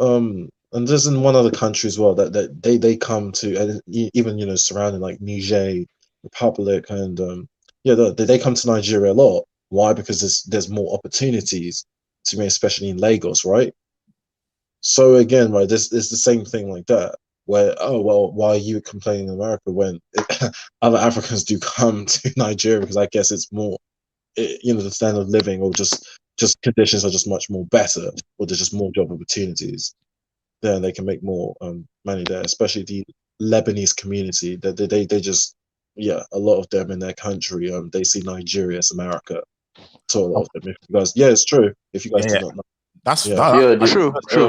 and, And and they are another those another white, thing that and it's those also who go another on. thing that affected the perception of Black Lives Matter and all that was the Trump presidency, because a lot of Nigerians felt really strongly about the Trump presidency. And just like Americans, a lot of Nigerians actually liked Trump, while a lot actually disliked him. So for those who liked him, they were bound to be kind of informed about his positions and the conservative positions on Black Lives Matter. So that in a way would shape their perception about the organization as opposed to those who didn't like him. So in a way, the Trump presidency sort of it brought in a lot of conversation and a lot of insights about the politics in Mhm. America, because that guy just like made everything open. Like there was really nothing secret about what it meant to be an American president. There was always one controversy after another. Every week, CNN was there blowing everything up. So it was out there. It was out there, and it, it was a split. It was a split thing too. So those Nigerians that supported him, they would they would they would marshal the typical conservative points and tell you why this is not the case. While those that didn't support him would just tell you that, oh, this guy is super fun and black people are being killed. So that's another angle. I get where White Matters is coming from. I really understand that point that yes, the standards are different. So while we may be envying their good position relative to ours, in their own world, their position might be good but not great. So they want to be just as great as Right, what the whites are getting. Yeah, so I right. really do understand that point. Yeah, Yeah, it's true. and also this is one thing which I think a lot of black people in the diaspora see, which maybe Africans don't see, or maybe you do. I could be wrong. Help me out here, but Okay. I see a continent which has the most amount of resources that I've ever experienced, and the fact of you guys almost can't, I don't, for whatever reason, it's not being managed effectively. That your nation should be the most powerful nations on planet Earth, without a shadow of a doubt. And the fact that you have land, sovereign nations, you should have governments, all these resources that are used for I think you can live off in the continent of Africa without going to any other place. You don't have to go to any other place in the world. Just like the Congo, Nigeria, Ghana, gold, all these kind of minerals. Right. Oil How, and everything. Yeah. we look at it and think, how is that possible that such a fantastic group of people who seem to do well can't do well in their own nations? That's for us. Exactly. That is the biggest. That is the biggest kind of, when you come at us and say we do better than you guys, we're like, well, hold on, you can't do that better because your nations are a testament to how good you are as a nation. So to us, it's like, whoa, that can't be right.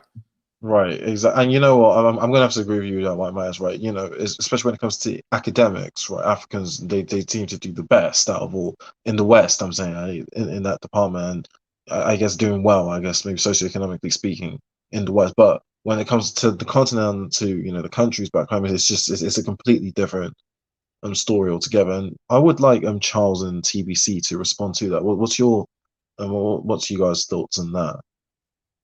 Did you hear the question as well? Oh, can both of you hear us? Hello? I can hear you. I can hear you. I've got TBC, Charles. Any of you guys? I see your mics are muted. Yeah, I got that again. Say the question again. Oh, okay. Oh, damn! It must be the internet connection. Sorry, white masses, if you don't mind, saying this. So the question is, us black people in the diaspora see black Africans of having you guys should have the best opportunity because you are living in the most resourceful place on planet Earth.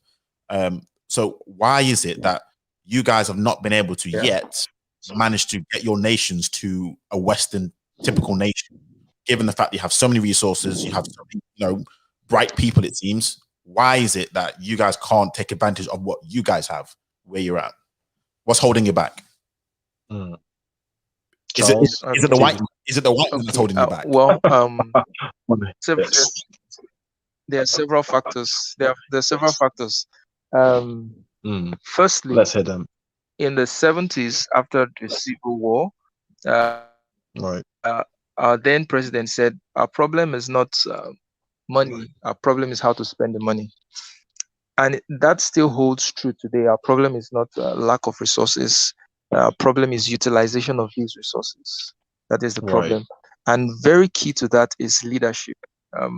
We are riddled with, we're saddled with corrupt leaders. Leadership is a problem in Africa. Leadership is a problem in Nigeria. And some of it derives from, I hate to do this, but I would say it, some of it also derives from the colonial past. I mean, Africa's natural development was truncated somewhat by the interference of Europeans, and then the merging of states, of peoples whose sociocultural, religious, and linguistic affiliations were kind of different. So when you bring that into a melting pot, what you get is that there's a lot of cronyism, there's a lot of ethnicity, there's a lot of ethnic and tribal interests, and these things can very easily devolve into what we are finding today. So the major problem we're having in Africa is a leadership problem and a problem of corruption. Once we fix that, then every other thing is on point. Well, Charles, I mean, someone could easily, tell a Nigerian that, or an African American, such as ADOS, he could say to you, that just seems like a bunch of excuses. You still have all these resources. Why are you not taking advantage of it? Why are Nigerians still in poverty? It doesn't make any sense. Like, I'm just saying. Like, I'm only playing devil's advocate. It's not. As if, that's exactly what it is. That's exactly what they'll say. Exactly, exactly because they will say, right. For example, in the southwestern part of Nigeria, right, in Delta State, and in the river section, that's where oil is located primarily in Nigeria, right? They will say, the locals, they live right next to to these oil fields and everything. Why don't they even themselves take advantage of it? Why don't they maybe make small oil business? I'm just saying, I'm only just let me answer that. Let me answer that now. You see, Nigeria is a federal.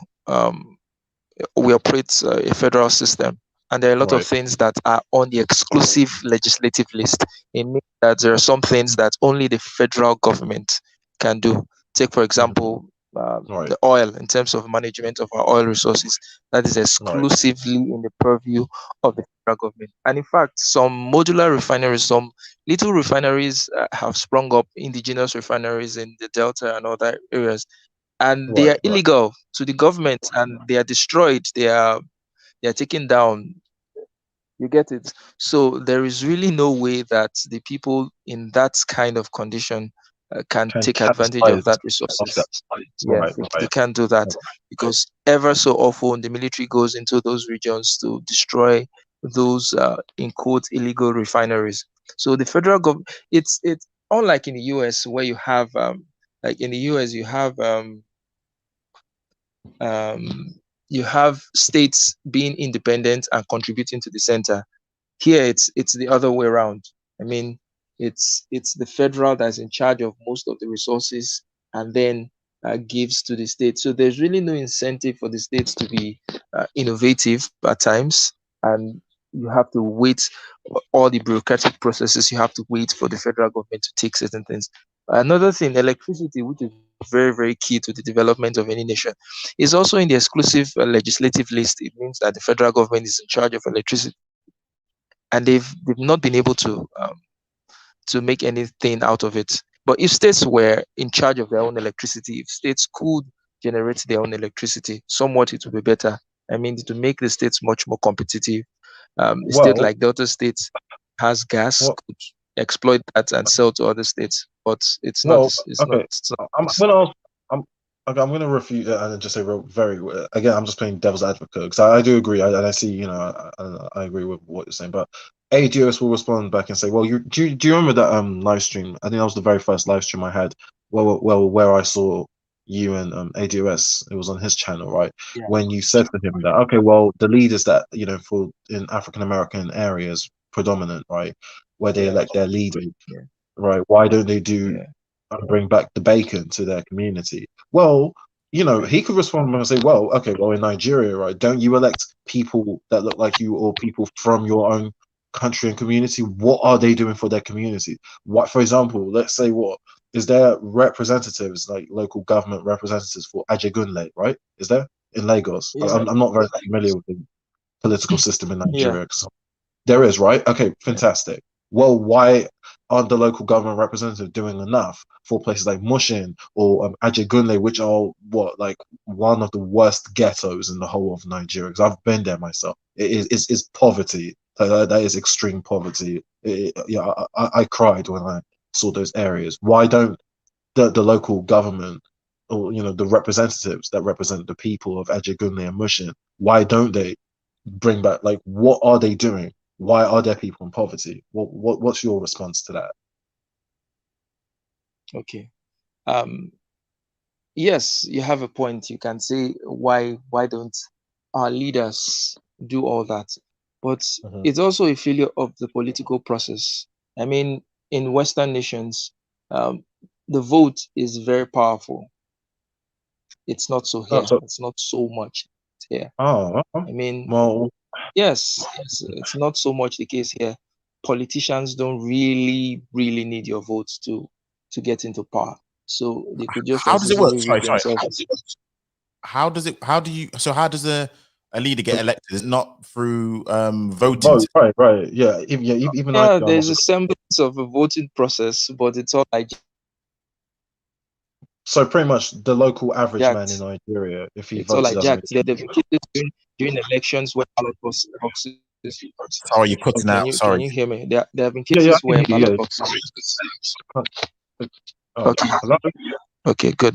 Now, in almost every general election in Nigeria, there would always be cases where ballot boxes are snatched.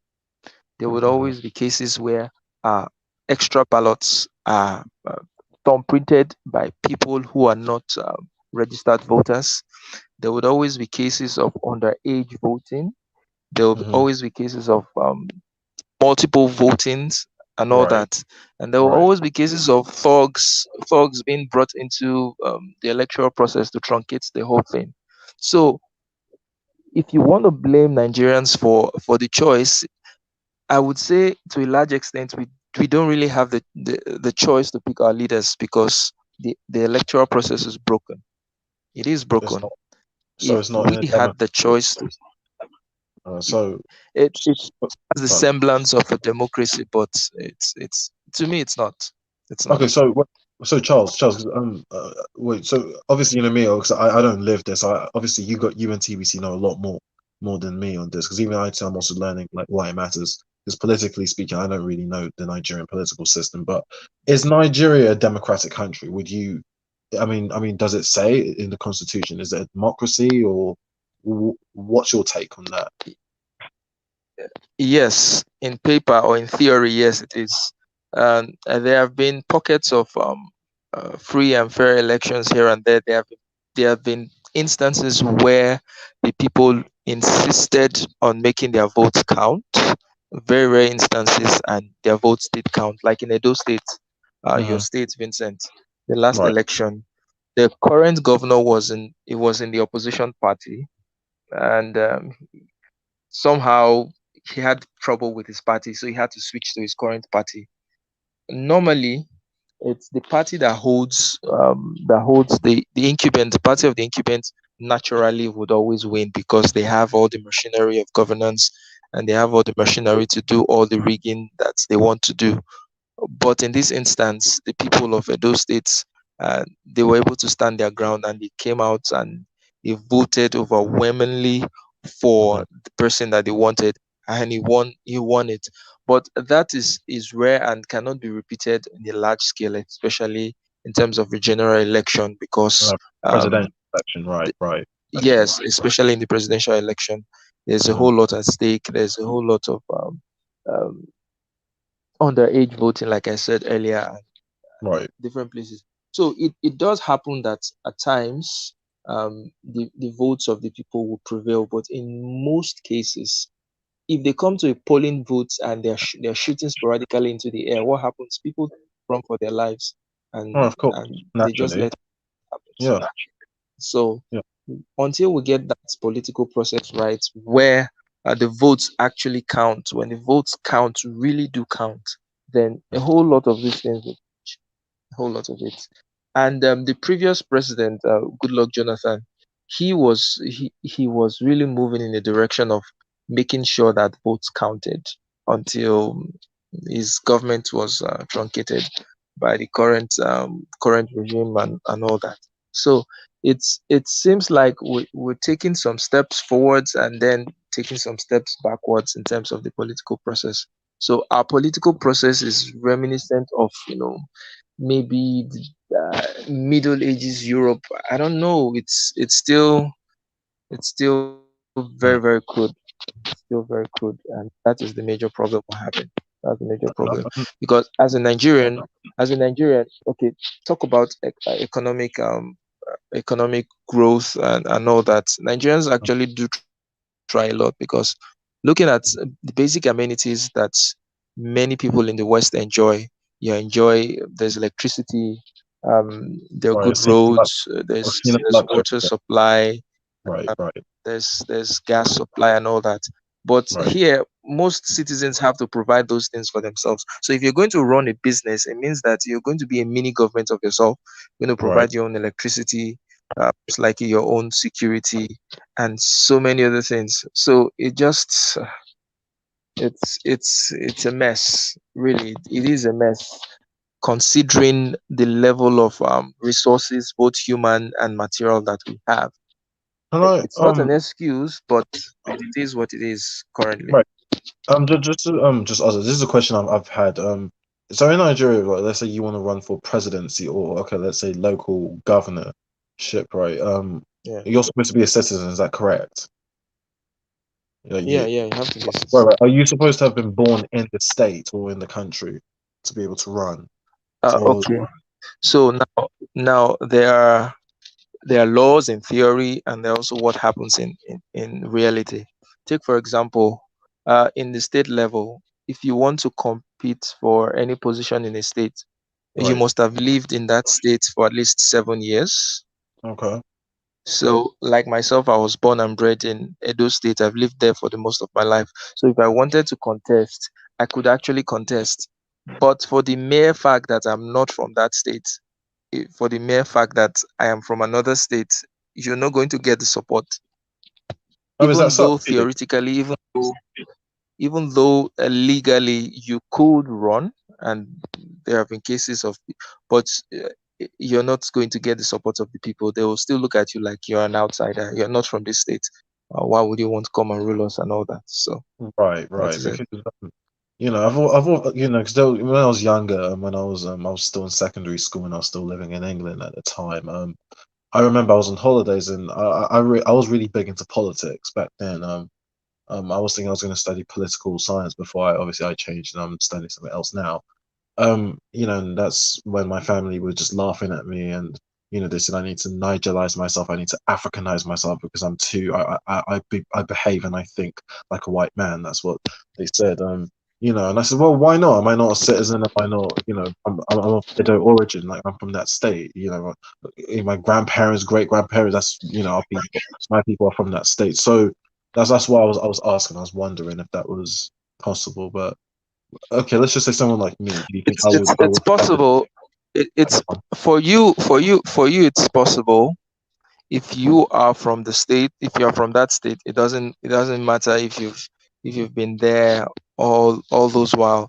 If you can get into the political process and if you are ready to spend the money to buy the support of the political elite, then it is possible. I see. I got you. Okay. All right. Now, in Nigerian politics, there's a lot of money involved. There's a lot of funds involved. Oh, I know, It's because it's more like trust me, I know that. it's more like a business. Yeah, I know. More like a business to It's these very corrupt. politicians. So Corrupt. they will, It is. they will do everything to protect their interests. They'll do Right. everything to protect their political interests. Right. So No, no. eh, eh, Charles, many I'm of very. them that go there, You got. they're not going there out of their selfless service. No, no, no. They're going there to enrich themselves. I'm very aware about that because my uncle, you know, obviously he's been in England since the early 70s as well, but you know, he went back and he wanted to contest for the governorship for Edo State, you know, and he had to pay 30 million naira. I think he only just paid a third of that, and you know, but yeah, it's very corrupt. I know, I'm aware about that. It's yeah, it's just not really the best, but yeah. Is it also the same thing as well? Is that the same case as well in the Caribbean as well? Why it matters? Like, doesn't the Caribbean have resources? Because it's always about Africa when we talk about black predominant countries. We say, right, they have natural resources. What's it like as well in Jamaica or you know in other? Because I know the tourist industry is quite big over there. So Yeah, what, yeah. I mean, the resources won't be the same like in Africa just because of the landmass itself. I mean, they have what, natural resources. Don't get me wrong, it's like plant and vegetation and things, and bauxite. I don't know if you've heard of bauxite before. Um, what's that? Yeah. it's like a red type of, I won't say sand type thing, which is used for life of me, I forgot what it's used, but it's very popular and big now. I won't say not for paper. What's it for? Give me a sec. But the natural resources are nowhere near on the same level as in the continent of Africa, for example. Mm, But yeah, so tourism is a huge, huge part. For right. most, it's like the sole The economy, biggest right? economy for tourism Yeah. just because of the And yeah, landmass and stuff. yeah, yeah, exactly. And because you know they're all islands. Yeah, Yeah, but that's there is still a lot of corruption, and this is the thing where again another black dominated nation, because even Caribbeans move for better opportunities again to US, UK, Canada because of that fact. right. Um, Bigger markets, a lot of times it's just corruption as well, and it's all these kind of things and violence and all this kind of other stuff. So, what happens is the best, because this is another thing as well when we talk about diaspora wars, it's usually the best intelligent people leave. Right, Yeah. right. It's Right. never because obviously in every country you have dumb people, people who don't do anything, people who don't want to do anything, but they stay there. Whereas No. people who leave, usually they're unique. Either they strive for better or they are more intelligent, and then they may come back. But yeah, I don't know. You know, I keep on hearing this, right? This case is always the best. Okay, I'm going to use Nigeria for example. It's always the best that leave.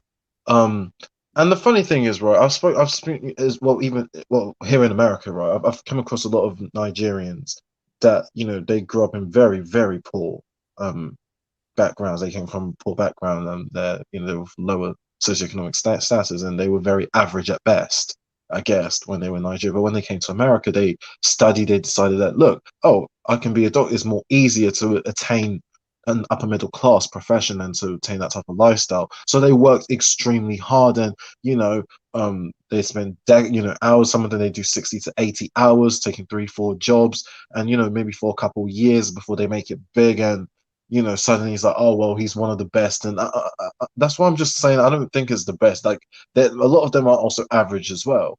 So yeah, right. Yeah, So- you're right. But also, I said Right. unique. They're unique in their mindset. I think that's the key. So it's not Oh, necessarily the best, but unique in their mindset, because some, like, even in the UK, there are people who just born in poverty, but because of their unique mindset, they don't want to stay there, so they work hard. Whereas other people in that exact same environment, or most, in that environment, won't do that thing. You can take people down where you in South London and whatnot. There'll be certain people who do and certain people who won't. So you're right. It's not always the best. You're right, but it's unique. People who are unique and stuff. Particularly moving countries. To move to another country is very unique to live. It's not something that everyday person does. It's only people with a certain mindset can do that. I'm telling you. No, I agree with you. That's true. That's true. You're very, very correct. The kind of person that braves it to leave his country against so many odds is the kind of person that has a certain winning mentality, that they know what they're going for when they're going to America or some other countries. So they're going to put in the best. They're going to put in work. They're going to try to succeed and excel in that condition. And coming from a place where they had to struggle to get certain results, it was almost seem magical when the little efforts they are applying in a place like America just gets multiplied, because things are just things are in place already that will make it better. So and also, one last thing they don't have is that entitlement. So someone who's born in a place has a certain level of entitlement that someone who's a foreigner have. This is where foreigners have a bit of an issue with native-born, either Americans, Brits, Canadians. They don't have that entitlement because they don't expect the state to support them as a native-born. And somewhat they have this gratitude. They have this feeling of gratitude. Okay, that this country has taken me in and the opportunities here, so I have to just run with it. Yes. Yeah, for the most part. Right. I agree. That's true. Yeah. So I want to ask you a question about like Nigeria. So, because one thing we talked about the welfare state being a very socialist structure. Now, it seems like, is Nigeria a dictatorship, a socialist? What would you call it? I'll let Charles answer that, because if you ask me, I'm going to kind of say yes. It's more the state controls electricity, the oil. That used to be the UK in the 70s. Nigeria is it's kind of a mixed economy, but it's a weirdly capitalist economy, in the sense that government doesn't control private property. Social welfare programs are limited. Taxes are reasonable. They're not as exorbitant as in Western nations. But the control of the country's wealth in terms of certain natural resources is what's in the purview of the government. You understand? But businesses, by and large, are run by individuals. It's just that the enabling environment for those businesses to thrive properly is what the government is not providing. The government is supposed to have certain responsibilities to its people. Security, for one, is a very big issue in some parts of the country, especially in the north, where we are battling the insurgents. You get so, and the country, the government has not been able to tame that. So in a way, it affects business. I traveled down to Edo State, Benin City, some 2 months back. I was supposed to work in one of the towns, but I couldn't go because the road that led to that town was notorious for a while as a den of kidnappers and all that. It did affect my business, you understand. But by and large, businesses are owned privately. taxes are reasonable, they are low, I would say so, compared to Western nations. So it's a weirdly capitalist economy. It's a weirdly capitalist economy. And if the leaders would just do the right things and put, it's so easy for this country to be great.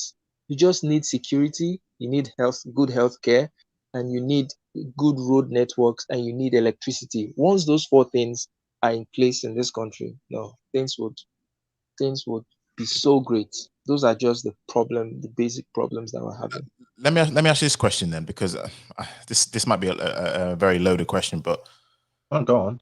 Do you think that can only happen if somebody who's non-black, like the Chinese, are in control? I want to hear this. Go on, white man.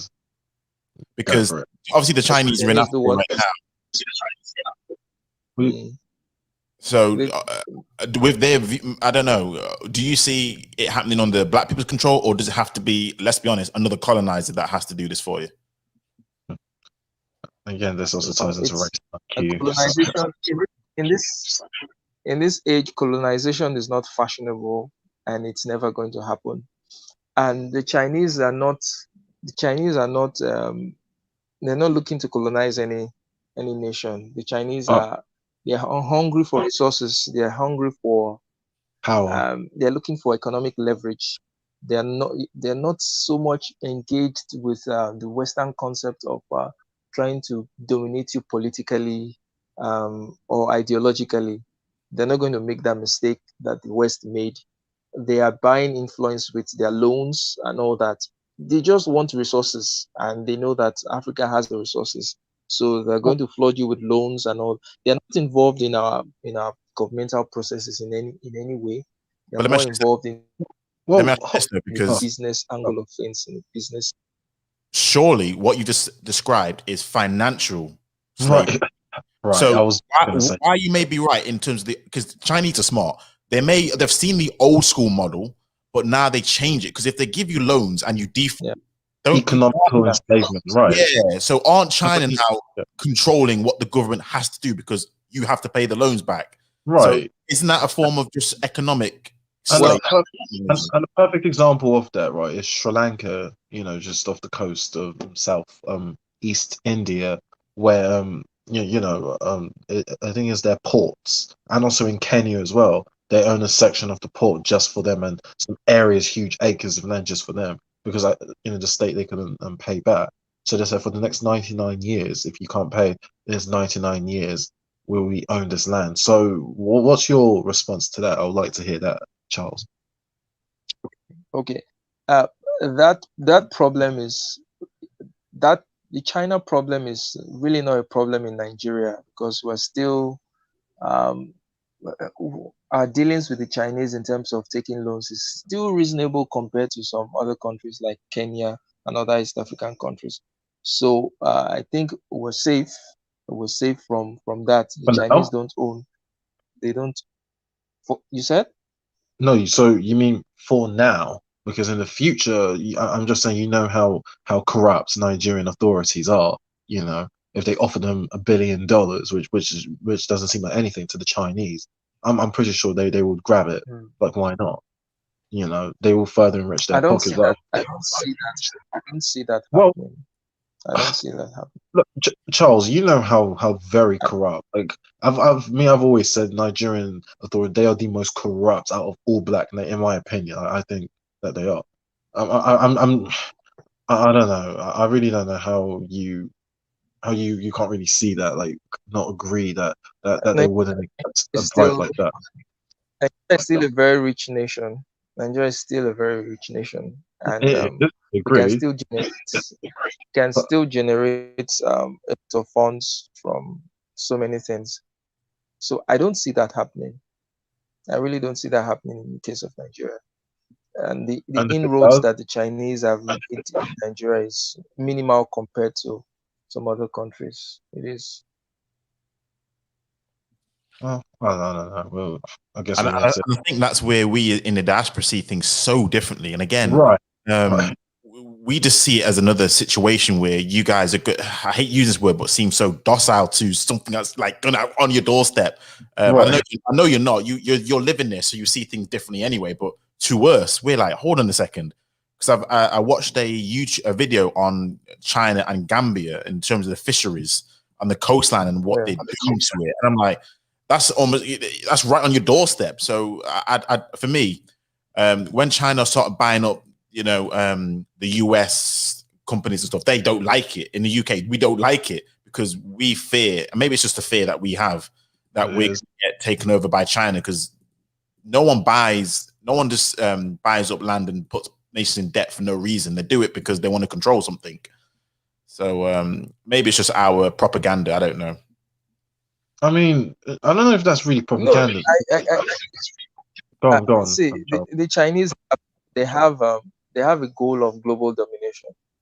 I do understand that, and they are making serious inroads in Africa. I do understand that, but I just think that in the case of Nigeria, it's not as bad. It's not going to happen. Okay, well, maybe not in Nigeria. Maybe it may not look as bad, because I know in countries like Zambia and Zimbabwe, those countries, they're making real. I mean, to the point where a lot of the men, Chinese men, because they outnumber their women by 30 million.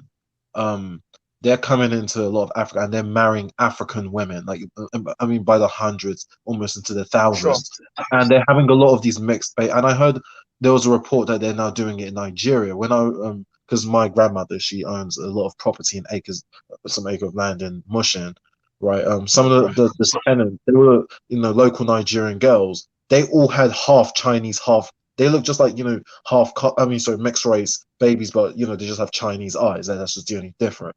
And I was saying that, well, okay, well, where are the Chinese men? And they said, oh, well, they came for a few years and they had to go back. So, I mean, it's almost very similar to how the British did in Nigeria before we got our independence in 1960. And it seems almost like modern day again. And now this time they're really putting their claws in much stronger. And I've also heard that now. Well, this is again, it might be a propaganda theory claim that most of these half Chinese, half black children that we are now, becoming more common in Africa, they're going to be the buffering class. Like, they're going to soon be the ones that the Chinese will want to use them as political pawns. Saying that, oh well, they also have rights to the land since they're half black or half African via the African women. And if you get what I'm saying, so I'm just because in China, even do you know, if you go to like a lot of Asian countries like China, foreigners can't buy certain lands unless they're married to a Chinese. You can't get housing. So the Chinese way of life, I can understand what you're saying, Vincent, how they're going to use that as your part and create a separation. Right, and that's what they're doing right now. Like, I don't know if you're aware, but Charles, they're doing it. Like, it's now in Nigeria, but maybe not in Nigeria to the extent, but a lot of African countries, because in China there's a lot of bachelors. They have a lot of single men. So, and in Africa, I think we kind of have a slightly higher female population than, because men die off much quicker in Africa.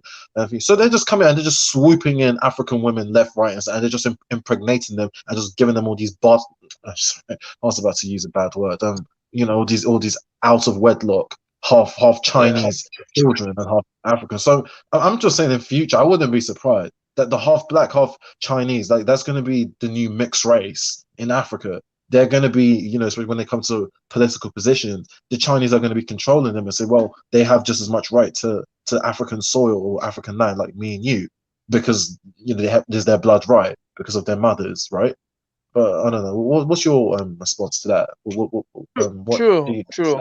But Nigeria is a country that's very, very, very thorny with such any infiltration by outsiders. I mean, even within the country itself, like I said, if you are from one state and you grew up in another state and you wanted to compete for something, you'd have a very hard time. So a half Chinese person in Nigeria that wants to get involved in the political process, it's an uphill battle. It's a serious uphill battle in Nigeria. They can try the economic route, which is which I think that's the only way they can. But in terms of the political process, no, No, no, no, no, no. Serious uphill, not only from the political class, but from the people themselves.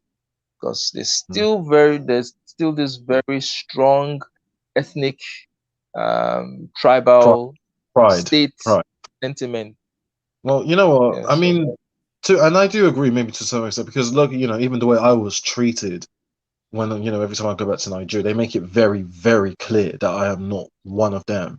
And I'm just as black like you in your profile page. Well, you already see mine. You know, that's So they make it very known that look, I'm like I'm not. So maybe that makes sense because I've also heard that even some of the mixed race people in Nigeria, they do sometimes have a bit of hardship because they say that because they're half non-black, they would assume that well you must come from a wealthy family or you're from if you get what I'm saying. So maybe I don't know, maybe in Nigeria, okay, maybe not so much because again they do have the largest economy in the whole of Africa. So maybe you know, but it's just in other African countries. Nigeria just better pay attention and better wake up and realize that look. yeah, yeah, Those Chinese, they will we stab you have in to. the back. They will smile at you, Charles, but they will stab you in the back when you least expect it. You know. So Yeah, that is true. That is true. I don't think the Chinese mean well for Africa. I mean, no, they don't. They really they don't. are Because very even they in my estate in Nigeria, we have a few Chinese neighbors, and I remember, because and we have our family house. It's in GRA Ikeja, right? Everyone was just Nigerian, and now, when I went there last, and it's just all these. I'm just like, wait, hang on a second. What are all these Chinese and a few Indian and Korean people doing here? Like, I don't know. I've even heard reports that even now in local primary schools and even local schools now, they're seeing an influx of half black, half Chinese or half Asian or Blasian children now, and it's just like wow. So very soon now is we're soon going to have what like our own ethnicity, but where it's going to be if you're black Nigerian, if you're Asian Nigerian, if you're mixed race, where the country was what and before like 99% those black Nigerian. So those go on. those children are usually domiciled in Lagos and to some extent maybe Abuja, but mostly Lagos because it's the economic hub of the nation. Right. So Okay. other Well, parts other parts of the country, it's not so much. Not so well, I much. mean, haven't you heard about in rural parts of Africa? Like, I think it's in Tanzania, I believe. They they go to the very remote parts of Africa, the ones that are just like in the desert parts, Mm. and they're trying to do construction and like they go into the inlands, the poorest places, and they're like trying to soon start coming into the city. So I don't know, and they're also now taking the women as their wives, and you They've got know, a plan. It looks like they've got a plan. I think that's right. the isn't Thank it? you It very feels as much. if you. I don't know what it is, Charles. You And sounded and so and another thing, blasé about it. I'm like, man, they've got a plan. They're not. They're They not. have. They're not silly. they They're have a plan. slowly coming in. It looks They have a nice, plan. but I'm telling you, like people have a plan because I was Nigeria, watching a documentary. Like that's what they're going to the poorest part, the cheapest, and they're starting from there. They're trying to like build like skyscrapers there, and Yeah, this, and then it's slowly starting to come into the suburb parts, into the towns, the local towns, and then into then the cities and then the urban. So that's why I'm like saying like they're starting from the remote part and they're also using the women as well. They're impregnating them and they're married and they're giving them children as well. So they can't turn against them when they're the father of their. So it's just it's oh man. Go on though, Charles. I yeah, think you you want have a point. You have a point. You have a strong point. They have a plan, and one of their strategies is to, have as many of these mixed race children. to. But Yeah, this they country want to use is them as well. very patrilineal. Country is still Mm-hmm. very patrilineal, so that even within the country, for example, Vincent, you're from Edo State. If your mother Origin. was from, if your mother was from Delta State, and your father was from Edo State, you couldn't possibly. It would be very difficult for you to hold a political position in your mother's state. Very I mean Delta difficult. State. Is it okay? Right. Yes, Yeah. Yeah. very difficult because they will Yeah. look at you like you're the child of a woman. No, no, no. Yeah, I That's know, the leadership. I know. No, yeah, it's like yeah. Nigeria is deep, and I think you saw it right in the other chat. Why it matters. Do you remember? No, actually, it wasn't your chat, wasn't it? Remember when I was talking to Fiona, how I said the way we're raised, boys generally, when in marriages, men they just don't cook. Am I correct, Charles and TBC? You guys can back me up. That in Nigeria, cooking for is the woman's responsibility to do all the cooking, and the man doesn't do that. It's seen as Yeah, yes, yeah, you're right. But right, I wanted to comment on the Chinese thing. right. Look, Go on. Charles, they are right. Chinese are slowly coming in to take over, and Right, I will say Chinese are like the most aggressive. subtle people. Yeah, Yeah, they switch up very quickly. They will smile on your passive face, aggressive. stab you in the back. They will talk to Passive you aggressive. kindly, and then spit on you Right. next second. So I'm just saying these people are not all In here to fact, help, and I think they're even ruthless. They're more ruthless than the Europeans, European colonizers, well, of course, they have to be because like they've watched it and they've seen how Africans work, and they've seen the whole thing. So they're gonna switch it up. They're gonna sugarcoat it, but it's gonna even be more bitter and sour with them Not in just the that end. though. If you ever know anything about China, Chinese people in China aren't free. So Right, yeah, yeah. exactly. And So that's what the right is it people. to do to you? That's the thing.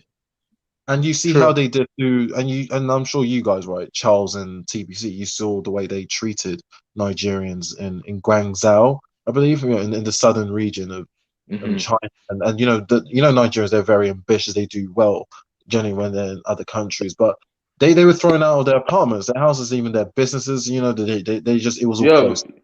So It's very ironic how and the and not only COVID that, thing. yeah, go, yeah, They were kicking Nigerian students outside of their apartments and their houses, right, blaming them for COVID in right, China. yeah, and Well, yeah, and I mean, this is China, where the ridiculous. COVID or right, Yes, exactly, yeah. So I'm telling you, like this, Chinese have to be ruthless in their country. So when they come outside their country, many of them, worse. they can put on the act and they can switch off very quickly. I'm just saying that people need to be cautious of China because but look at Tanzania, how do Kenya, you see, how do you Uganda. see the Chinese inroads in Nigeria? Black Commander, what do you think about Chinese influence in Nigeria so far? They will Okay, so buy. far it's very minuscule so far, right? Like it's only in what Lagos, Abuja, some parts of the outskirts, things like that. But I'm saying that maybe not Nigeria right now, but slowly they'll try to go to Nigeria soon. Oh, they will. I mean, it's the Next largest. 10 years or so. Nigeria, what does it not have like the most is politically influenced, right? It's just the most influential Hmm. country in Africa, and So being gone. I think I believe that they're going for countries like in East Africa now, so they can gain Yeah, some ground, and They're also then in West Africa as well. once they have some ground, they'll now go for Nigeria, Ghana, things like that. No, I mean they are. I mean, well, obviously in Nigeria. I mean, compared to those countries, yes, it's on a lower scale. But if you look at countries like in the Gambia, right, and I think in Liberia, a lot of those there were some trees there that are very only native to those countries in West Africa. Redwood, I believe. They've been shipping it to China, you know. A lot of the resources there, they're just, tearing up just the environment. It's just they're making a big mess, tearing it all up, and it's just going straight back to China. So I'm just saying, like, they need to be. So just hearing you, Charles, saying, "Oh, it's not going to do that." I mean, a Nigerian president to turn down a huge, substantial amount of money. It just no, I find it quite bizarre. I mean, especially if it's a billion plus. No, they're just going to say yes. They won't even look at the contract. It's just a yes. Just show them, and yeah, um, yeah. That's my thoughts on that. yeah. You're right. You're right. The Chinese problem it's a big problem. It's for us. It's going to be a problem in the future, and Hmm. What the the only problem? way for us to stay, yes, it's going to be a problem. But I hope we will have sensible leadership. I don't know because the whole thing is messed up. Is messed up. The leadership And that, problem is messed up because we would not be needing Chinese loans if our right. leaders were doing things. We would not be needing Chinese loans. And We are TBC. Oh, enjoying. sorry, go on. Go on, Charles. TBC, go on if you want to say something. Oh no, I just wanted to say something to TBC. Yeah, TBC just real quick. Yeah, it's Fiona from his channel. Yeah, I'm sure you like her, don't you? TBC, you like to. Well, I speak to her all the time. well, I would say she is entertaining to say the least. Yeah, she is on White Matters. A lot of the people on King Richard's, because I said that. Oh yeah, I spoke to her. And they want to know where she is, but on his channel he doesn't Okay, want anyone's I name. want us to do. I want us to do something. They're gone. I want us to do something. At least let's still say something in connection with the title of today's stream. Right. The Black Commander. What do you think about? What do you think about states providing welfare to citizens, and how do you think it impacts development of the people? Okay. And from the little experience, little welfare packages in Nigeria, how would you judge the results? Okay. Before I answer the question, I just wanted to add to the conversation from before because you were discussing government, and I had a phone call. I think I answered a phone call quickly, but I'm back. So Yeah. on paper, Nigeria is a federal republic, but we all know that the true power in the country is money, ego. So, like, yes, so and so can get elected in, but the election process is not as it seems. It's not really fair. Like Charles mentioned, there are so many things that go on. You even have at times you bring Mopo or army to go and be around the ballot process to go and testing people. If you don't want to vote for somebody, they'll beat you. You have people taking ballots out of the system. You have taking people stealing ballot boxes, things like that. So it's complicated. Like there's so much corruption in the country and so much nonsense going on. So that's why at times it might be like, how does Nigeria keep electing all these horrible leaders? Like it might look like Nigerians are stupid to keep on electing these people, but it's not really the fault of the citizens per se. Could you ever see a revolution taking place from the people, that the people have finally had enough? That Of course, I do believe that that will yeah. happen. Okay. Yeah, and see, like Charles mentioned, Nigeria has potential, right? And I think we all on the panel can agree to that. But the thing is, at the same time, it does seem like we're so backward at times that is, like I'm hopeful, but sometimes I don't really have hope as well, switches, because we should already be at the top. Like right now, we should already be at the top because if you look at the 60s and 70s, we were doing quite decent. Like Nigeria was even above, ahead of Singapore, ahead of all these other countries. But now we're even doing worse now than before.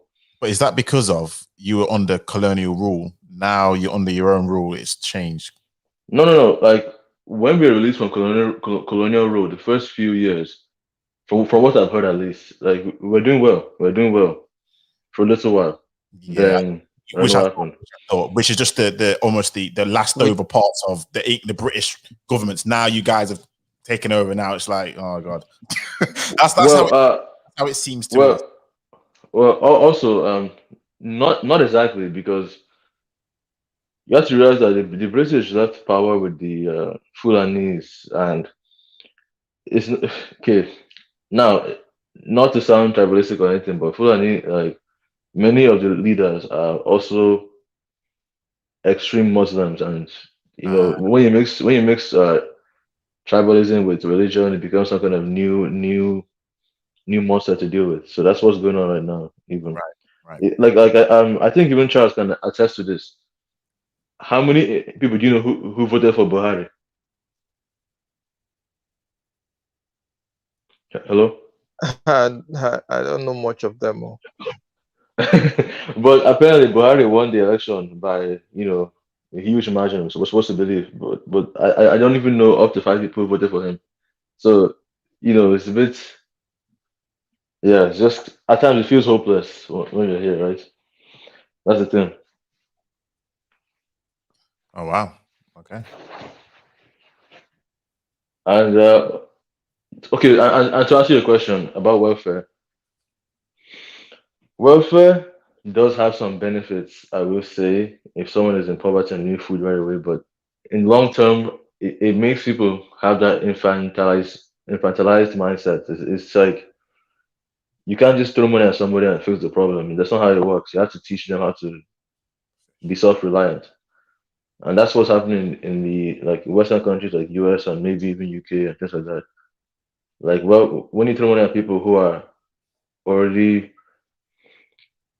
okay, for example, like if you look at some communities, you see that no family structure, um, education is very bad, very poor, lack of jobs, lack of things like that. And if you give them welfare, that cycle will continue. Those people will literally be doing the same thing over and over again. In fact, they will just include drugs and alcohol, and they'll use that money from welfare and buy drugs and alcohol to make themselves feel good temporarily. And that's how the problem continues. And those people have children, and obviously, alcoholics and people who are doing drugs who don't have any money will not raise the best children, and those children grow up to be adults and repeat the cycle over and over again. So, all in all, welfare is not really a good thing, I would say. To answer your question, Charles. Okay. So why it matters? What do you think? Yeah, I mean, I can't disagree. The analogy I was going to use is you teach him, if you give a man a fish, you feed him for a day, and you teach a man how to fish, you feed him for a lifetime. And I think the welfare system is just a way of giving people fish to eat for the day, but they don't know how to survive by themselves. And a lot of times with the rise of welfare becomes victimization and victim mentality, where a lot of times they believe that someone else should give them a handout to bail them out. And a lot of times it just leads to a lot of negative behaviors. With that being said, I do believe, particularly in Western and more higher developed nations, there needs to be a level of welfare just so that people who do fall on hard times can survive. I think we're in a situation now in the world where we should be able to provide at least a level where if people do lose their jobs or they get injured, they're disabled, they should be able to at least have a certain level, then be able to get back into work. So it's the problem is the balance. How do you balance it? That's what I would struggle with. How do you balance the two? Enough incentive for people to work, but also to provide people with just the dignity if they do lose their job for whatever reason, that they can survive until they get the next job. That's always for me the tricky part.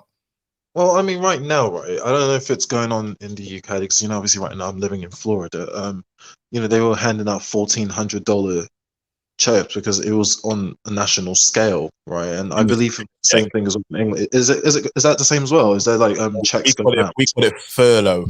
At least it's furlough, but it's the company. Yeah, it's furlough. The companies that handed the money and they give it to the workers. Oh, okay, got you. Right. So in a way, it's kind of similar to what they did hit. Right. Okay. Oh, what was the thing I was gonna say? I've forgotten completely now. I've lost my train of thought. Sorry, but I lost it for you. No, it's just all right. It's all right. Yeah, because I was gonna just bring up another point. Sorry, guys. If I remember, I'll bring it up. All right. Okay. This is another question I did have. Is irrelevant to what I was gonna say. But Charles and TBC, is there any like sort of social program? I don't know because obviously I've never really lived in Nigeria, but is there any like social welfare program in the country? Is there something that maybe citizens can access? Hello. Hi, Charles, can you hear me? Anyone? Yeah, I can hear you. It's I okay. don't know if it's got lag on this. I don't know if it's that Nigerian electricity situation they got over there. I don't know if that's must be that broadband out. I was literally just about to. I was just like, oh wow, is my internet bad because we have fantastic connection. Oh dear, Charles. Because every single time I'm talking, I always notice that they're both muted at the same time. Wow, is it really that bad? Okay, right. TBC, can you hear me? Hello. I mean, TBC, he never has this problem. No, like I can hear you. Sorry, I was just doing something. Right. Okay, Okay, did you get my question? I did not even hear. Like both of you were muted, so me and Why It Matters, we were just saying, "Oh, what's going on? Is it the electricity situation or something?" Okay. Let me repeat myself. All right. I said the US last year, no, last month, job projections for job creation was about 1 million jobs to be created, but it fell short, miserably short and about 266,000 jobs were created. So, don't you think the packages, the checks that were given out, don't you think it had something to do with that? I mean, people would rather take that check than go to work to earn some money that may not be up to that. Don't you think that? Is that a question for Why It Matters or for me? Because I didn't know. Who were you responding to? Anybody can take that. You're in the US, so you should be in a better Oh, position I to. had no idea about that. So again, I can't really. I'm very ignorant, and I'm not well versed in that. But I think it will do because in the UK we had a situation where people would rather not work and take benefits and have kids. Like women would have kids, not work because the benefits would provide them Right. better standard of living than Right. taking just a regular job. So a lot of people on benefits won't take any job; they have to take certain jobs. So they'd rather stay on benefits. So do I think that's caused the difference in jobs? Maybe. I definitely think it's a factor. So why would you work if someone can hand you a stimulus check and Right. you can use that? Is that still in existence today in the UK? Like, Well, oh man, UK, yeah, we still got the benefit system over the UK. Is yeah, always, I know. No, trust me, I'm very aware because my mum, yeah, she's a landlady, so yeah, she owns several. Because most of them that couldn't pay, we had to evict them right after yeah. the end of the court process, and you went on benefits. But I'm saying, like, is it possible? Like, you mean anyone can just go on benefits like that in the UK? Well, you just obviously claim job seekers allowance. So if you're not working, you have to claim. You have to technically show that you're looking for work, but Oh, read, okay, right, gotcha. read into that what you will. Okay, right. So let's say like a girl, she's just in year 11, and she, made the unfortunate mistake and she got pregnant. Yeah, she'll be eligible because I remember my mum, she was saying when she was doing her A levels. This is back in the mid 70s in London.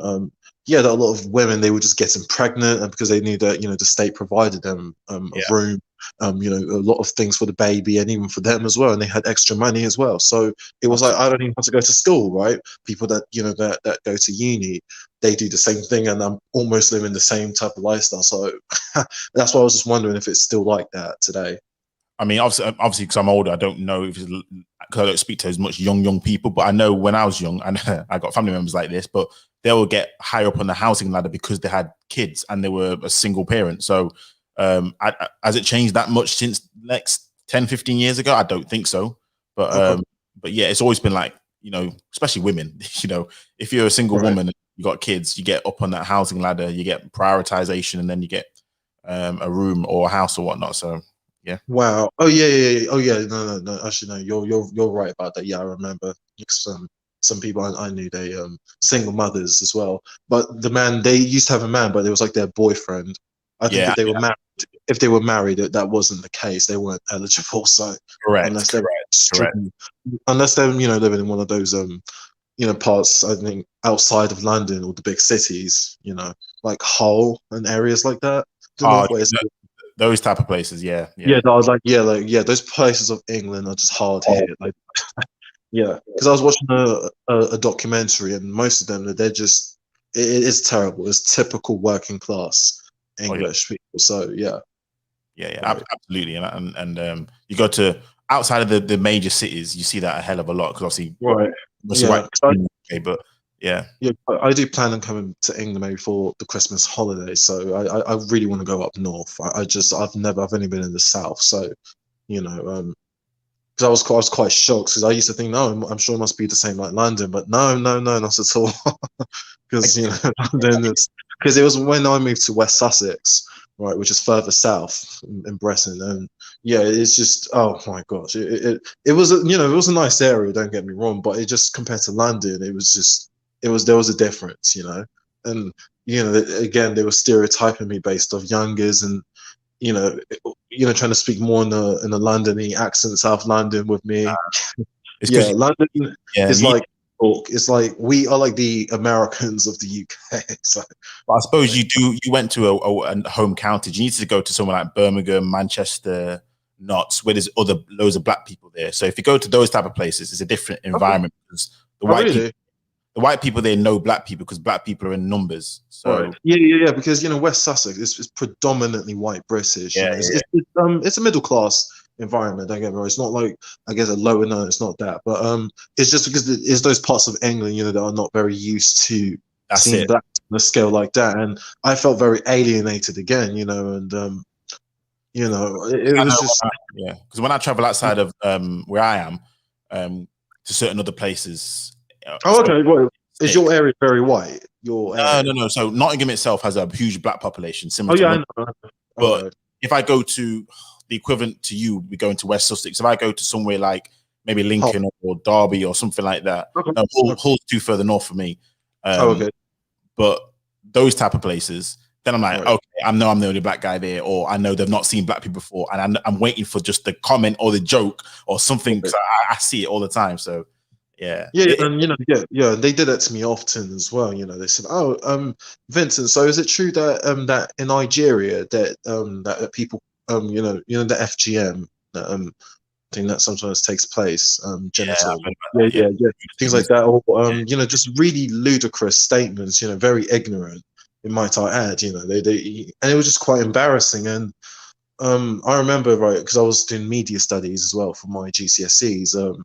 The teacher, it was something to do with Nigeria we were looking that day, like how they sometimes doing about India or China, popular countries, right? And it came to that, and I think it was something to do with poverty, something of that sort, but economically. And how they can get. There was this working class girl, and she said, "Oi, Vincent, is it?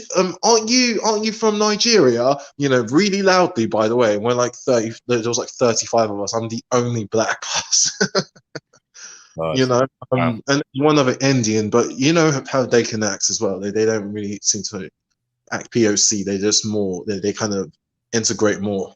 But I just find it very embarrassing. And then we just put it like that, and all eyes on me. And oh my gosh, it wasn't nice. I felt versus in London, where I grew up most of my life, and you just see Nigerians, Jamaicans, Ghanaians, and the whites that are there. They try to act like they're black. So. And it was a very big difference. But I would like to see blacks from other parts of the UK, like Nottingham and Birmingham, Manchester, even Liverpool. Because I've never really interacted with those types. Yeah, it'd be stereotypical. It's because a lot of the ways come from like West Indian culture, so the slang, the urbanization, a lot of it is quite similar. So some differences in accents and certain words. A lot of things. Do you think I would fit in with that's from other parts of the UK, by the way? It depends on, because I'm gonna be honest with you. It just depends on who you want, who you hang around with. Because I'm pretty sure, like for example, for me, you would fit in with me because I probably have a lot of the same viewpoints and mindset that you do, just judging by how you are. But I know other black people you wouldn't fit in with just because you know how it is. But yeah, right. Right, go on. Yeah, I wouldn't say that you would not fit in. I would say it all depends. It's hard to really say yes or no. So yeah, so sometimes I feel like an outcast with my own people. It just is what it is. Right. No, I did most of my time, but still, again, I had my own cliche group. It was just mixed, Okay. I guess I was like in the nerdy group. Do white people get to feel that way too? I mean, do they get to feel that uncomfortable within their race if they are holding opinions that are different from mainstream, I would imagine something mainstream in their race? I mean, look, I'm sure. We had to watch some white individuals. I'm assuming. I think Isaac Hoffman. I'm guessing he's probably a white American. I mean, that's something that's maybe general white people. If he can come up, hopefully he does. Or he can say it in the chat room. But I would imagine, right, because I've often wondered, right, because some of the whites that I grew up with in London that went to my secondary school, they were very, I guess what King Richard says, they're more like black identified. They're very urban, they're the types that date mixed race and black girls. They're very used to blacks. And I've often wondered that, wow, if they were to come to, a very white area of the UK, I wonder how they would fit in.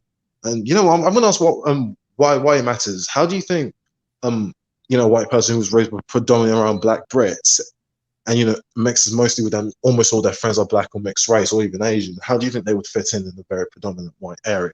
If they would say, So yeah, we used to go on. call them wiggers. Have you heard that word, wiggers? Of course, I know wiggers, but is that really a term used in the UK? Don't you think that's more of an American term? First time I heard it was a white person in the classroom with me saying that you're a wigger. That was the first time I heard it ever. I never heard that word from the US. The first time I heard that word was when I was sitting in class with white people. Oh, really? Oh, Yeah, okay. swear down. So yeah, that was the first time I heard that word, and I understand what it meant, but I heard it from white people because of that fact. So yeah. Wow. And well, that's so. So you would say that they wouldn't fit in amongst everyone. Yeah, I mean there'll be a subclass, won't there? So chavs, I always call them chavs. They're like chavvy. Right. They're the ones. They don't always have to date black girls, but you can tell they're the ones who would wear, snapback. Mixed race or black urban, right?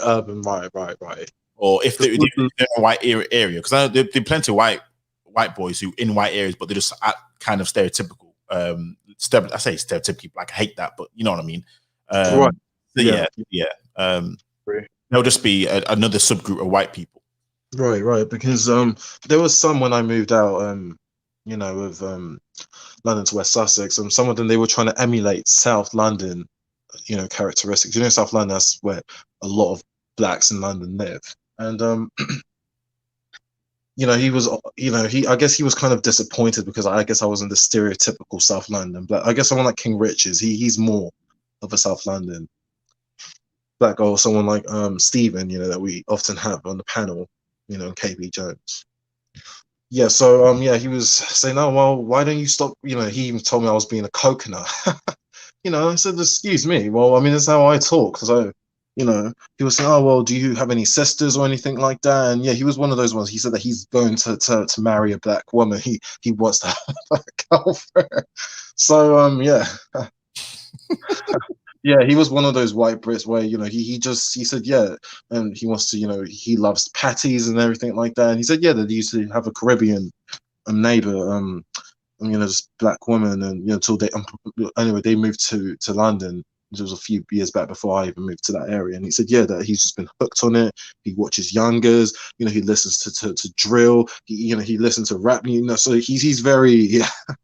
Oh yeah, oh man, he sounds like one of them. No offense, them white boys who've never been around black people but want to think.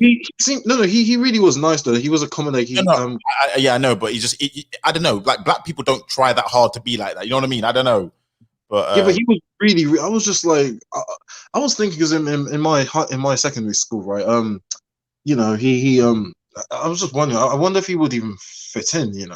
I really wonder if he would because a lot of the black boys in my secondary school, they were very, very, stereotypical, like, I'm gonna say roadman type vibes. You know what I mean? Like, always up to no good, always flunking classes, and just this stereo. I really wonder if he would fit in because he was trying to act like that, and I think one time he wore a bandana, and he really said that like he wants to go to London. He really wants to find himself a black girl. He wants to marry and he wants to have mixed race kids, and he's gonna teach them that they're black, and really. Oh, so I told him, I said to him, well, you know what? Why don't you move to Hackney? How about that? And then you come back a year later and tell me that you still want to be there. And he said, no, he's pretty sure that he can handle it. That sometimes I think he said he's originally from Birmingham. I believe he sometimes goes back and that he's hang around them and he fits in very well and they accept him. So I don't know. He probably would. To be fair, a lot of black people do. To be fair, I mean, like even they do, right. But they would never accept. But they would never accept someone like me. That's just what I find so ironic. That's probably a live stream in itself. Right. I'm looking forward to it because he's even said to me, Vincent, would you ever like to change skin color? And I said, no, thank you. I think I'm bloody proud of my color. I mean, it's not as if I'm hating or anything. I'm just like, no, thank you. I just find it a little bit quite weird, but no, I think you're right. I think for some reason, black people treat themselves so much harsher for not acting like a stereotype. Whatever cultural, ethnic background you're from, they seem to just treat you like an alien. And it's not as if you do anything bad. You just, just be normal. Yeah, I know. But to me, it's just because I'm too much of a coconut amongst my black South London peers. So, a lot of them even thought I really. I'm really from Croydon. That's where, but I grew up in Purley, just outside, so it's more in the whiter areas. That's the reason why. But yeah. Okay, right. You say white is driven. Okay, I got you. Yeah. Sorry, we've got sidetracked, Charles. Sorry. Yeah. So sorry for that, TBC and Charles. If you guys want to add in, Okay. I was just listening to you guys talk, so it's Okay. fine. We're gonna round up soon because it's Okay. pretty late over here. Sure. So on Friday by 9 p.m., I have someone coming in. We're discussing critical race theory. I don't know if you guys are familiar with that. You mean with what? ADOS, right? That same guy. Not with ADS. So it's a lady, Kimi Katiti. I found her on YouTube and I emailed her, and she said that she could come on the stream so Is we can she talk about African critical race American? theory. Is she where is she from? She's in America. She's in America, but I think she's originally from Uganda, I guess. Right. But Yeah, I can tell she's in by her America. last name. Right. Yeah. Yeah. Okay. Well, sounds good. So Well, I'd what's like the viewpoints? What's her viewpoints like? Does it mirror yours or is it different? Or I think it's more similar to ours. So okay, it's all more right. similar to what. Well, Yeah. So you know what? Are you also going to do ADOS? Because I know you said on Fridays. Are you still going to be doing that yeah, Friday?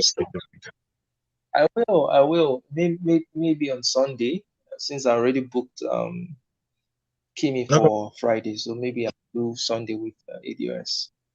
I'm just curious, I'm just genuinely just asking, but what more do you really have to say with ADO? Because you know how it's gonna go with it. Because it's just gonna be what it's gonna be. Just leave him with high blood pressure and him just yelling, being very emotional. He comes down, he calms down. He says, "Well, you're my brother. If you ever come here, I'll show you the man. I'm sure if I come tonight." I'm just saying, like, it's really just gonna He be does that all the the same thing, but it's just in a different manner. So that's why I'm just curious as to why you're even gonna. I mean, you pretty much already know how it's gonna go down. He's just not going to agree with you. So I don't know. I mean, Charles, I can just say good luck because I'm not looking for him to agree with me. I'm looking for a conversation. So yeah, I want to get ideas out there. I want to get ideas out there, and I also want to learn some things. So maybe he could provide me with some insight, and maybe I could give him some insight as well. So whether he takes it or not, it's really not a big deal. he's not gonna But take that it. the Charles, conversation he's is out not. He's not gonna take it. But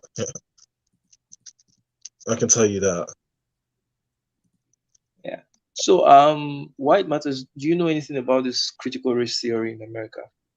Well, it's over here, so I've been hearing it for the last year easily. So yes, critical race theory is something which I've heard before, and I think I did even put. I think I bought one of the books. But yes, I am. Oh, good. So it means you can make some useful insights on Friday. So I'd like you to come around.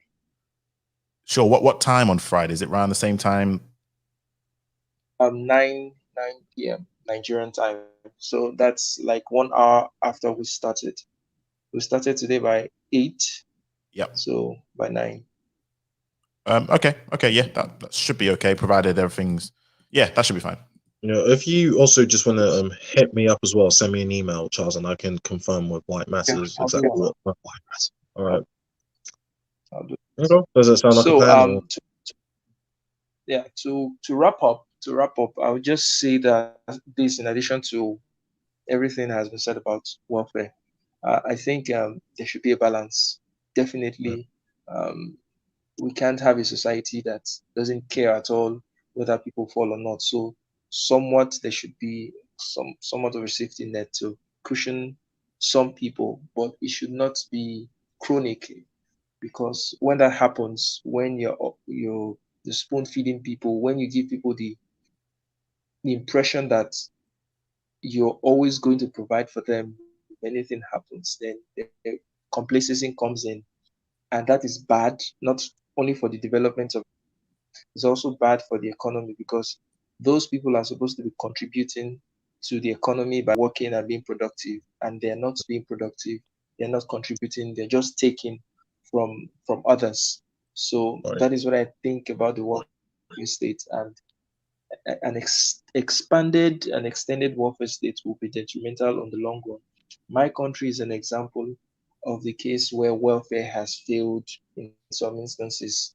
There are a few welfare programs that have been instituted, and none of them has translated into any measurable success in terms of Mm. development of the people. So Um, other approaches should be taken. Um, Ch- Charles, if yeah, you don't mind yes, me asking, yeah. this is the question I asked earlier. You and TBC were muted. I don't think you guys heard. Is there any form of sorry, excuse me. Is there any social welfare program in Nigeria, and if so, how many and what are the popular ones? There are a couple of them. I was trying to remember the very popular one that was instituted by our former president. Um, there's one right now that they call trader money, market money, where they give some amount of money to um, women who trade in the markets to help their businesses grow. Okay. There are others. There's one particular one where they give unemployed people, I think, 30,000 naira every month. Are you serious? And Really? yes. Some people, some Wow. unemployed people.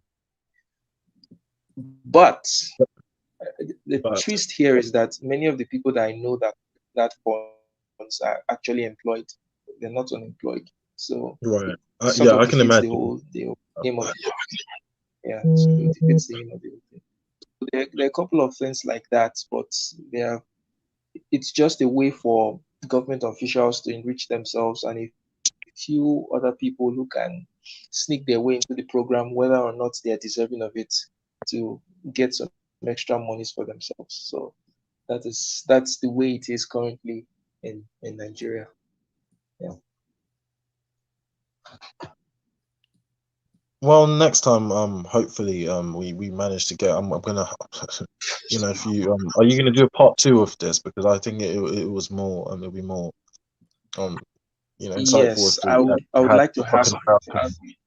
I'd like You to have African Americans come in so that we can talk about yeah. the topic itself, And if you, welfare yeah, and and if you, economic. yeah, and if you do something like that, I'm just gonna be honest. I think it's best not to have ADOS on the panel.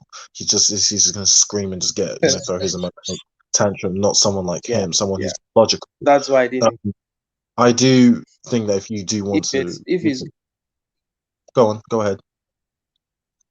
okay, if he's going to come into my channel, I think it'd just be me and him. So I know how to Okay, handle him. I don't want fair it to enough. Right. be like bull in the Well, china well, shop, break Charles, everything. Yeah, I have some Americans on my channel, so I guess I can do it in my. Well, I can tell them about it so you can Right. plan ahead. I did. I told TBC. I told what was his name again? Discipline. And and I think one or two others, Mike as well. Yeah, I don't think they were able to make. He wasn't able to make it. But next time, again, we can plan this. Charles, if you want to, we can because we know four or like that five Mike of guy. them. I think Mike But they're more Mike obviously, was they're African American. They were born and raised, so they know the system very well. Because obviously, me yeah. and White Matter, we're Brits. Even though I'm living in America, there's still so much. If I to be honest, I don't even pay attention. I'm still very British oriented. Yeah, my mindset is very British. So I can't even talk on that, despite me even been living here for the past 5+ years. So Yeah. all So right, so Black yeah, Commander, you want to say? Black Commander TBC, are you still there?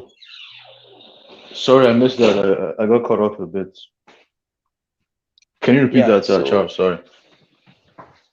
no, we're just trying to wrap up. So he was saying, we're talking about that he and white matters are more British, so they really cannot say much about what's happening in America and all that. So that was what he said.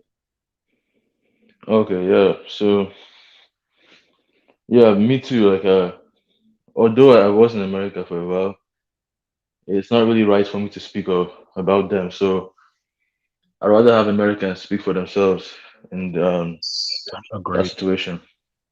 Agreed. Yeah. For me, yeah, I agree with TBC. You know, they've also made it very clear that if you're not ADOS, that you even have no right.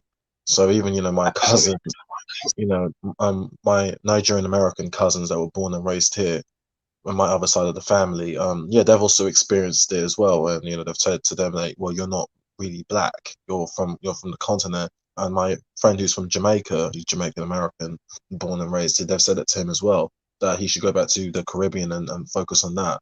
No, so yeah, someone like Discipline and a few others that are all American on TBC's channel, they'll be more insightful. Yeah, they can be able to better explain because I think with us, it's not. Now, if you're talking about the UK, now, yeah, someone like and also White Matters, especially in KB and a few others, that yeah, if you ever want to focus on that. But as for America, no, that's not even me. I'm not well versed in those areas. And also, yeah, why it matters. I just subscribe to your channel. I'll definitely watch your videos and see your insights and your opinions and things like that. Yeah, thank you for that, Black Commander. So yeah, thanks for subscribing, and yeah, feel free when I got a next live to join if you're available. So yeah. I'm so When are you once going live I did next? very sorry, go on, sorry, Charles. When are you going live next? Is it me? No, White Matters. I was probably planning to go live tomorrow, but that may change. So Okay. so if not, it'll be definitely on the weekend. But Okay. I was thinking about going tomorrow, then maybe Sunday. The idea was meant to be like every Thursday, every Sunday. That was my plan. But I'll see what happens tomorrow. Can I also just interject very quickly? Wyman, I'm so sorry I've not really called in. It's just because I don't know, for some reason I get a little bit shy. I really I don't know. I know you will not be able to believe it, but it's like I don't know. And Yeah, sometimes I don't believe that for a second. But yeah, okay, okay. so okay, so okay, so why don't you think I call in? No, I don't. No one's. The thing is, I don't see it that way. I see it as a case of you would rather listen and participate in the chat. I don't. Okay. I never think someone has to come up. You see what I mean? I think if you feel free to, but you don't have to. So I thought you just choose to because either you're driving, either you're doing something, or you just like listen. That's how I think. Yeah, actually, in some cases. Now you've told me though. Now you've told me that so you just because you're shy. That's what it is. Well, I don't know, just like you kind of low key just I just feel like you just having a discussion with is just gonna I don't know, I feel like you will prove me wrong. So I know. No, seriously, for real. I'm not gonna lie, low key I do feel a little bit intimidated. I'm like Really? no, and especially if it's in the UK, I'm like, yeah, you have more knowledge on it than me. So I just feel like me coming up will just prove to be futile. So nah, And with that. oh yeah, of course. I'm definitely I definitely have a lot to learn about the UK and even America. So because I'm quite ignorant on the UK, like I know a bit, but not really, as much. So If it yeah, helps, definitely be interesting. yeah, a lot of black people in the UK are ignorant of the UK, so you're not alone. So yeah, I know that's the reason why I don't really call into your show. But honestly, why matters? I had no idea. Even I too am kind of quite oblivious to some things in the UK that I'm like, wow, that I even learnt here in America about my own country that I was raised in. So that's one of the and I just feel like compared to you, I don't have the knowledge. So it was just that's the reason why I don't ever go. Versus KB ways he's a little bit more, Uh, you know, talking about things like okay, that from a London perspective, that okay, yeah, I get that's the reason why. and But yeah, also I'll call in next time. But it's just that I might be quiet. I might not be able to say much. So if that's what, if you're okay with it's that, fine. Don't force yourself. There, it's all right. It's all good. all right, I'll just. Well, my So topics White are Matters, what do you cover in your okay, cool. So my topics are really based on a lot of black issues in the UK, from religion, politics, health, anything that affects black people in the UK that I think is that affects black people in the UK from kind of just a more analytical standpoint. So what I like to use is statistics to base a lot of my talking points on. So I like talking about things which I can sort of say these are the facts. This is what's taking place with us as black people. We're not as educated as we should be. We're not as developed as we should be. That kind of stuff. So I love talking about topics where I can bring in facts and figures in. Yeah, that's great. That's great. Now, Yeah. Go on on, the go on. matter of religion, who wants to talk about? Can we talk about sometime this Israeli-Palestinian issue? We'll talk about that. Oh, do you want to talk about it now, or you said another? No, some other time. Okay, yeah. Well, the Israeli. Yeah, okay, yeah. That's I'm gonna be honest again. I'm very ignorant a lot of this, but I was watching it on YouTube, and I kind of went on Twitter.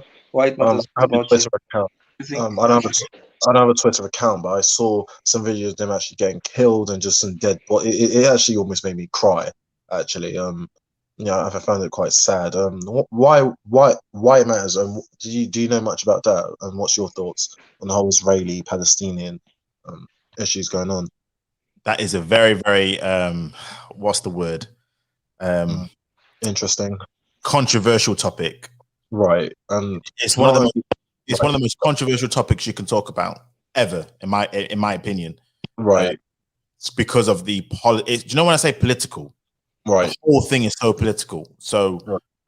it can be very complicated to some people and very simple to some other people. So yeah, it's a difficult one for me to really comment. It's so political, it's unbelievable.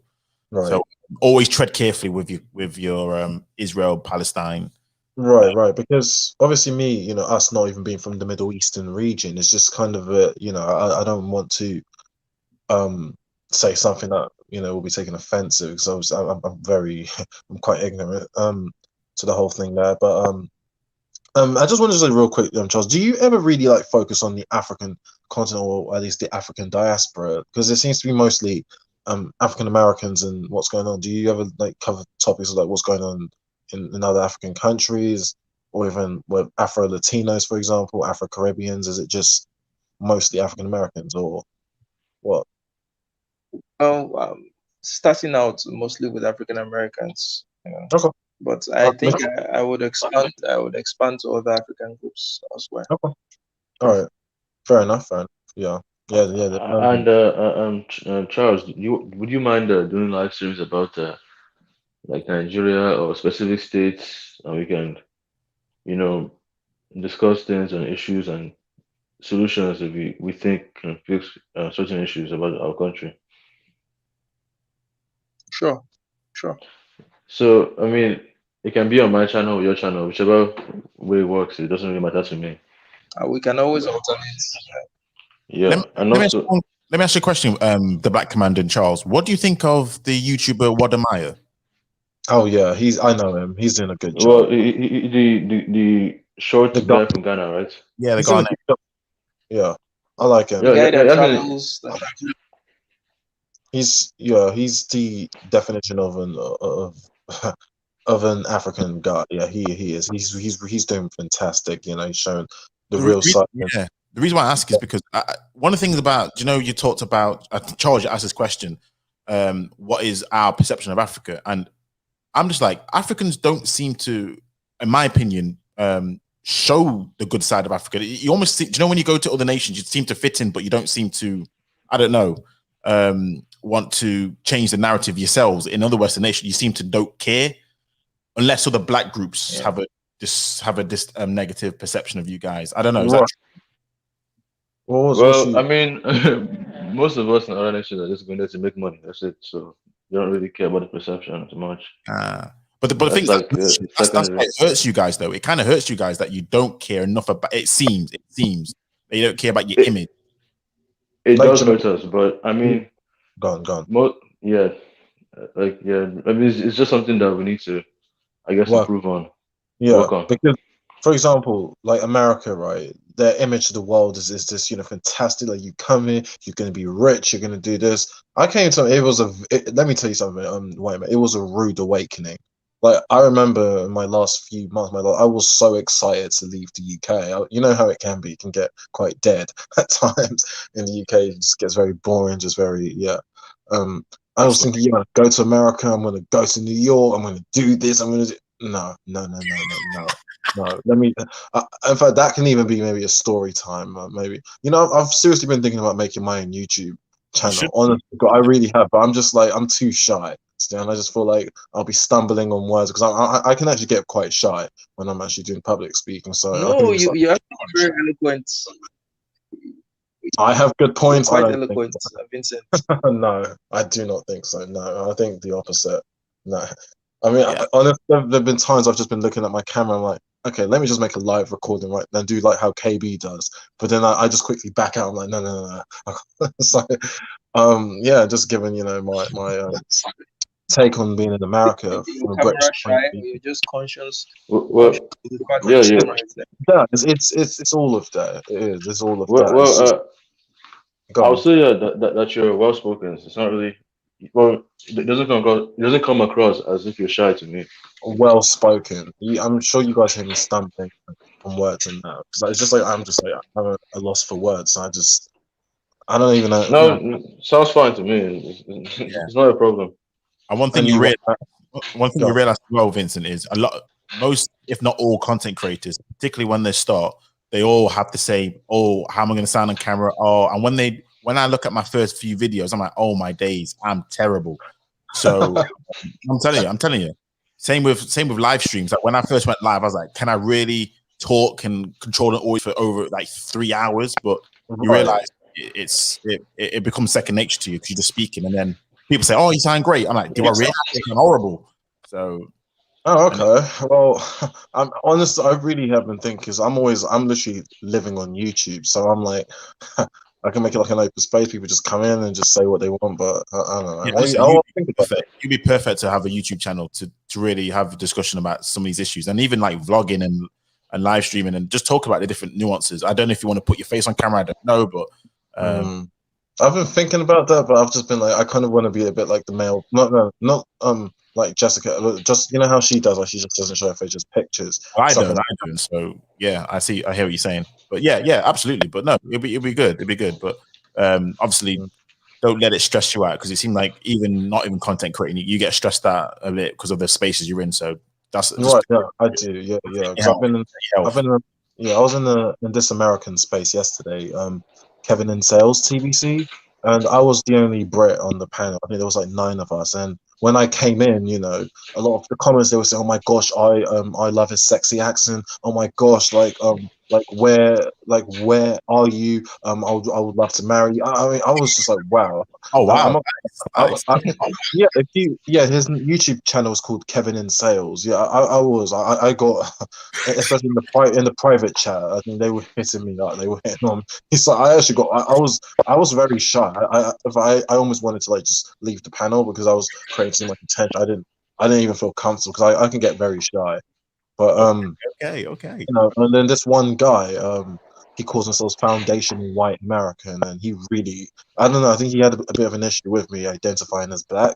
He was saying, "Oh, well, black and white is a racial construct, this and that. That where are you really from?" And I said, "Oh, well, I'm from London." And he said, "No, but where are you really, really from?"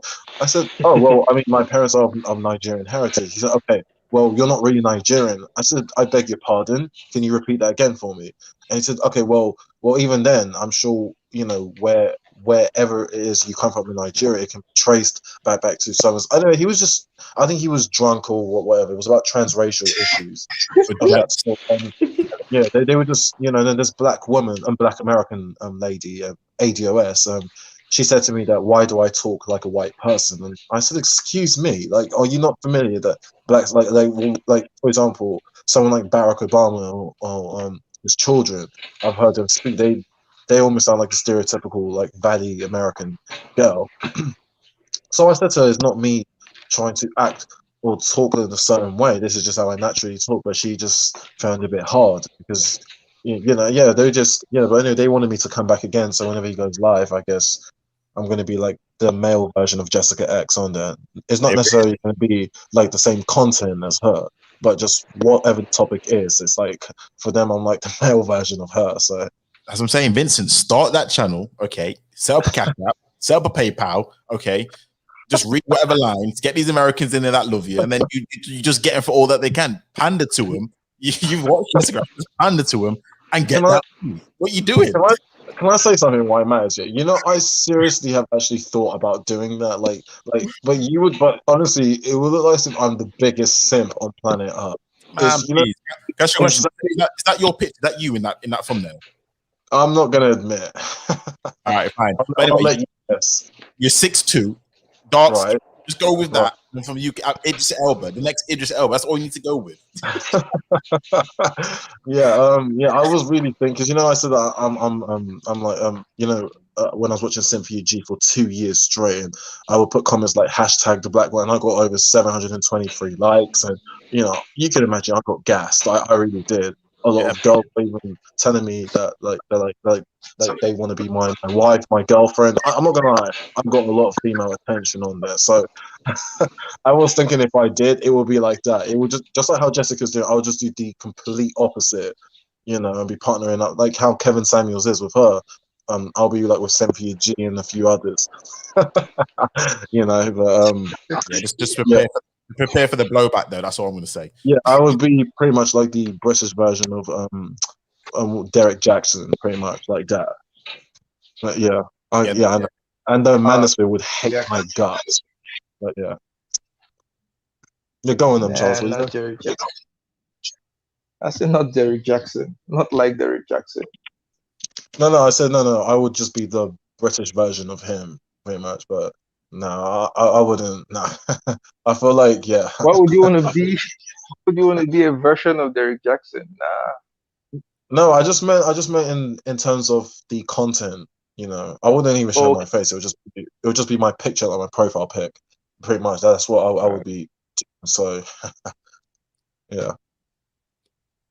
Okay. I don't know. It's just an idea. I don't know, because I've often thought that, like, even if I'm going to make a video, what should I even talk about? Like, it's just going to be like regurgitating talking points. That's the reason why. But I don't know. Why it matters is encouraging me. I'm going to think about it. I am. I know Myth Twist. He said he knows how to find what you're passionate about. I agree. Yeah, I'm. I want to be an airline pilot. That's something I like talking about. Oh, sorry, I did not hear you, Charles. Go on. No, I said just find what you're passionate about, and make videos about them. So that's it. All right. With planes and it's not that difficult. I mean, all right. Fair enough. Yeah. But it's I not that difficult. Once you find your niche.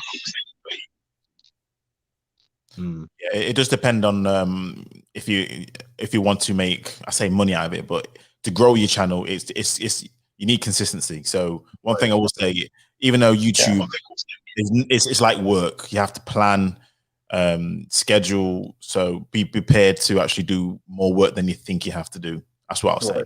Have you had any like trolls or anything like that? Why it matters? Me?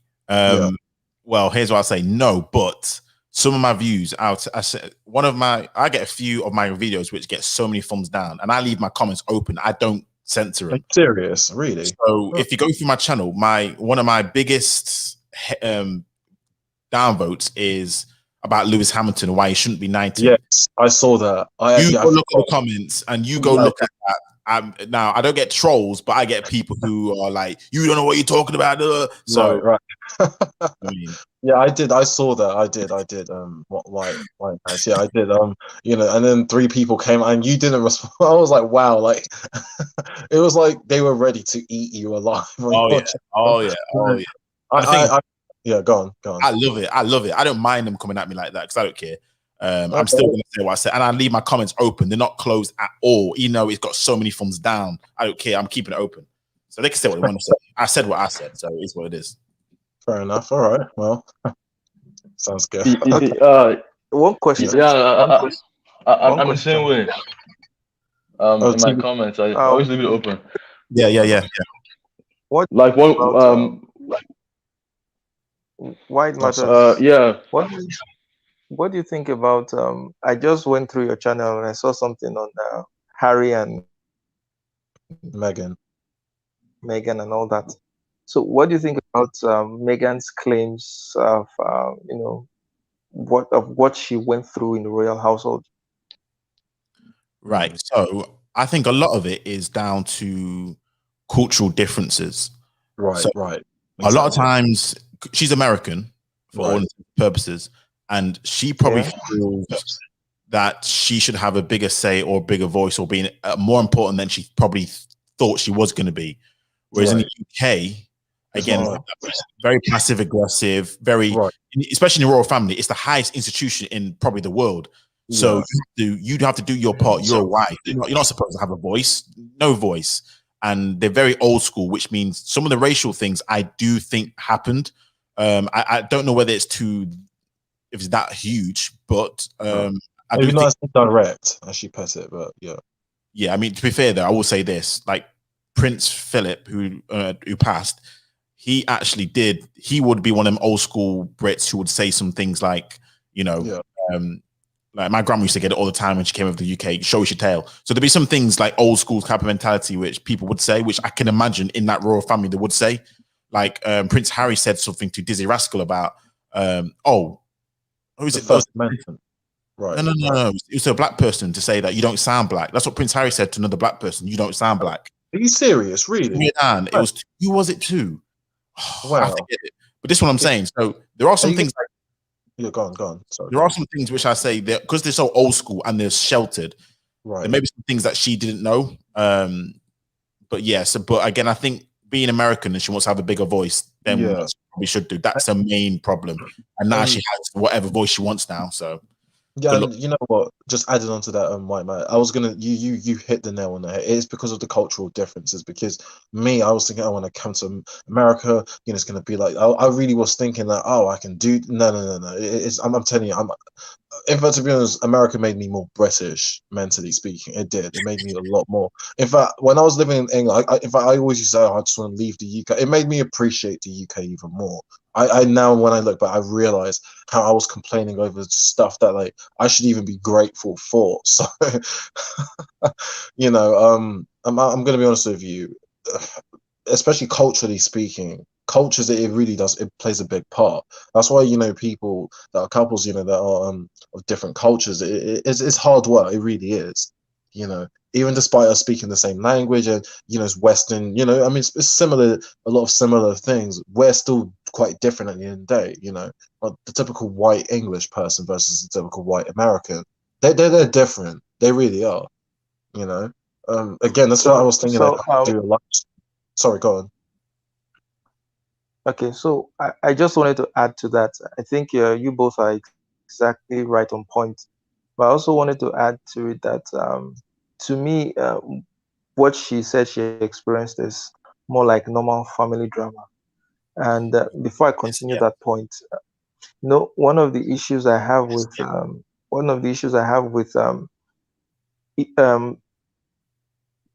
the take of Americans, Right, Americans are so divided in terms of conservatives and liberals, and right. they just take a Mhm. position and they are unable to budge. They're unable to see the other side. Now, I tilt more conservative, but when I saw the way some of the conservative people were talking about Megan, I was like, man, guys, what is this? People like Ben Shapiro says this can never happen. This never happens. I was like, dude, this can totally happen. I mean, this is an institution that was famous for cousins marrying each other just to keep the royalty within the bloodline, and you think nobody will be concerned about how dark Right, the or step light the kid right, is going to turn out. Yeah, even I, as a black person, I was curious. I really wanted to know how the skin tone of the kid would be. It wasn't anything sinister. It was just right, curiosity. So Thank you. whatever she said Yeah. happened. Sorry, I was going to say a lot of So black people would whatever think the same thing. So white people, I thought, would think the same thing. exactly, Just natural. exactly. yeah. Yeah, Um, it's natural. I'm not gonna So lie. whatever she When said, go on, Charles. okay. So whatever she say happened to me, I think they really did happen, but where I disagree is the reasons for why she said they happened. She would want to say it happened because of racism and all that. That is where I disagree with her. I think the reasons are cultural differences and also Right, the right. fact that family tensions. In fact, I would be surprised if those things didn't happen because do you want to tell me the royal family that they're perfect? They're not perfect. They're just like any other No, normal human family. So when a new bride comes into the family, there are going to be tensions and it happens. So that is what I think. No, Yeah, I 100% agree. 100% agree. A lot of it's just family dynamics. Once you bring right. someone into the family, you're gonna have that family dynamics. And you're right. And It's no I family. know, yeah, and not only that, right? You know, Kate Middleton as well. From reading on her, she also experienced a lot of hardships as well. You know, that is there's something I do. I mean, I don't know if you're ever going to do like a royal um topic again. Hopefully you do, but it's up to you why it matters, right? You know, I just wanted to. What I really want to know is if anyone really understood, you know, what it's like being new in the family and, you know, just in the media, just being married to, you know, one of the world's most famous prince, right? I would have thought that Kate Middleton would be there. I mean, do you reckon that Kate Middleton was there for Meghan, like they were close? Because the way the newspapers makes it seem as if they really cannot stand each other. Now, granted, right, it was the same situation with Princess Diana and Sarah Ferguson, you know, when they at the time when they were married to both their husbands, the newspapers were there. But do you think, in all honesty, that Kate Middleton got along with Meghan and tried to show her the trope? Well, what's your opinion on that? I think at the start, probably. I think at the start, like everything, it's new, it's fresh, exciting. So she would have been like, "Yeah, let me show you around. Let me see how things are done." But you know, I think maybe, and I'm just guessing here, that Mhm. because maybe Megan got more of the publicity, Attention, right, attention, maybe that could have, because you know, women. I'll be honest with you. right, uh, female, yeah, that's yeah. Mhm. She's now become the favorite, you could say, darling of the UK and also punching bag. But because that she's in the spotlight more, that maybe have rubbed her the wrong way because it seemed, from I heard, that Megan was getting all her way, even though her side of the story is the opposite. But a lot of reports in the news were saying the Queen was sarcastically saying, "Oh, well, whatever Megan wants, she gets," and that kind of stuff. So maybe that kind of stuff was in the family, so she probably didn't like it at some stage, probably. So maybe I think it started off well, and then it just ended up because apparently Kate made Megan cry. That's what I've heard. Yeah, no, no. Did you ever watch the interview by any chance? Nah, I could. I wasn't going to watch that Oh, nonsense. you Fair. didn't? Yeah. You know, she confirmed. She did. I watched it full. She confirmed that Kate actually made her cry at the wedding, and it was just yeah, everyone, you know, just emotions were a bit running high, you know, because it was a very big event, and yeah. But she apologized and sent her flowers and I think a Oh, box of wow. chocolate, something like that. And One thing I will say then is this: then Brits are more resilient than Americans. Then because I think right, Brits have a much more get up, dust yourself off, and move on and forget about yeah, it. like Americans yeah, don't have that. right, So right. the You know, smallest thing that happen in America, in the US, they cry and complain about racism, system white supremacy. Whereas Brits, right, it'll almost exactly. take London burning down before we admit something goes on. That's how bad it is. Right, exactly. No, you know what, my man's kudos, big up to you for that. No, you know that's why, you know, and often because here, right, they call me very cold-hearted. They say that, wow, are you going to show any emotion? Are you going to? You see, American something. You see, honestly, I probably should make a video, but it's just again because I'm just so shy. I'm really like painfully like my hand is even shaking when I'm Hey, trying to well, put the why camera. don't I do a video, then you come on as a guest? How about that? Okay, maybe. Oh, all right, fine, deal. All right. Hopefully, Fiona does turn up as well because I love, you know, me and Fiona. We really have good chemistry. But no. Oh, what was I saying again? Yeah. You know, here in America, right? They've cold. They always tell me that I'm very cold. They're like, you know, like it could be certain situations, like for example, that my Black History Month thing. You know, I guess because the way they would treat, I said, well, I mean, even if that happened to me, this is how I really would have because it's actually happened to me before. And it said to me, you know that, you know that still doesn't make it right, you know, black people. And I'm just like, well, okay, look, how about this? I mean, does that mean that you need to be reacting like a wild animal? I think it was something like that. I can't exactly remember. And I'm really, you know, I apologize profusely, but you know, they just did not accept that. You know, again, we're very hard on each other. You know, they were saying, oh, you know, that, they were telling me that, you know, that you see that like I really am a true white man in a black man's skin because I don't, because to them, you know, here in America, you know, when it comes to things like of race, it's not, you know, whites are obviously, you know how they are, but in England, even us blacks, I guess us black Brits, we will probably be more similar to whites just in regards to race than maybe our black, because they're very, very, when it comes to, it's such a touchy subject that um I've told TBC that look, whenever it comes to African American issues, I'm just going to stay out because I've had my head chewed out. You know, I've been cussed out so bad, right to my face. They've also tried to gang up on me as well on a number of occasions. I've been clowned as well. I've been kicked off a few channels and just told not to come back.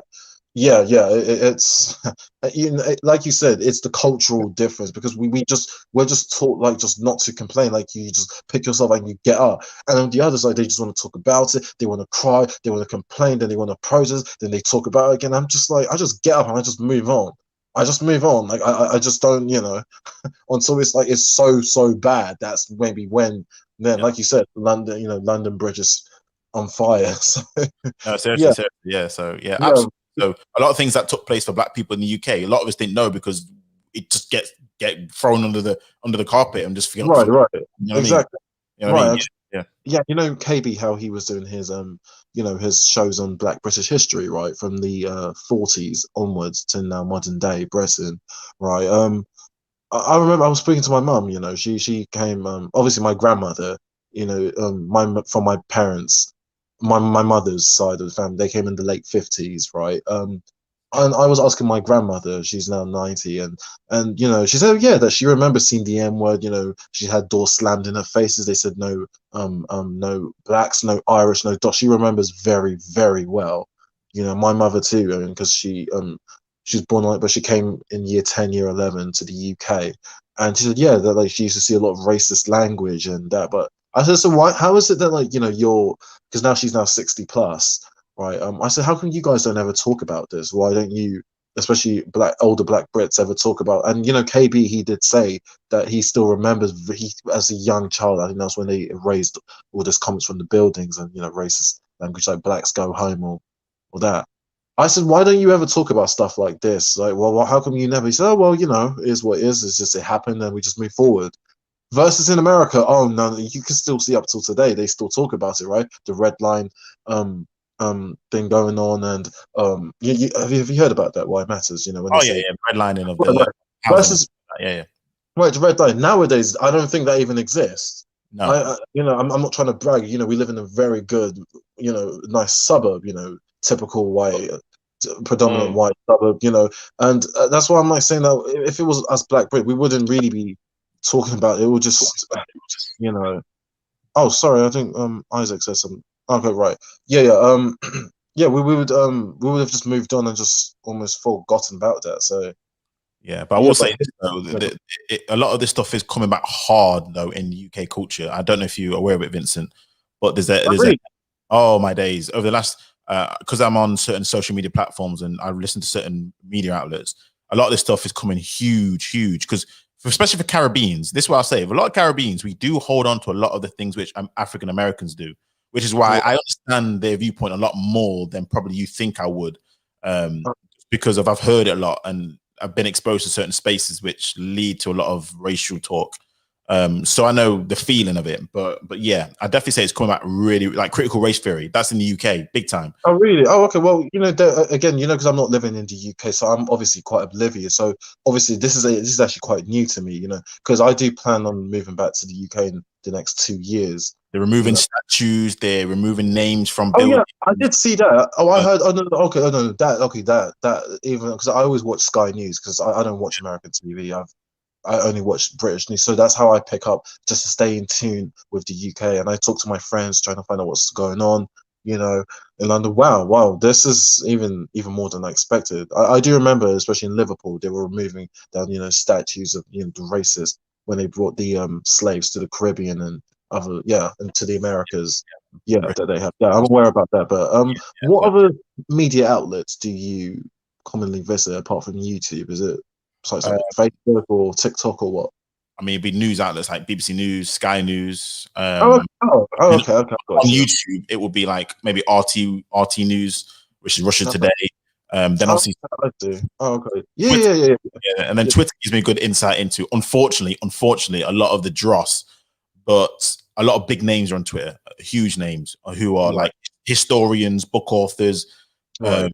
lecturers in universities. So it's crazy, but yeah, Twitter is a very good source for unfortunately understanding the culture of the people. So Oh, okay, that sounds yeah. But yeah, obviously me because honestly because I'm so fed up with American culture in general because what I've experienced. So I've made so or even my phone, even though I purchased it here, I put it in UK settings. That's Okay. how it's almost like I'm actually living in the UK, but I'm just living in America, if Yeah, that makes sense. So it does. I don't like my news notifications. It's always in the UK. It's like I said because I put my location in London. That's how like I'm like even put myself out there. People are like saying, well, you should forget about England. You're now in America. This is America. You should be fine. And I said to them, well, it doesn't really. Well, anyway, I'm not even going to be living here, so I might as well just be focusing on what's going on there. But some of them have told me that, like, how can you not want to be here? How can you not want to be America? I'm just like, look, America's not the world, okay? To I you, know. America's the best. And they said, well, America is the best. I said, like I said to you, for me, I'm going to be honest, England's the best for me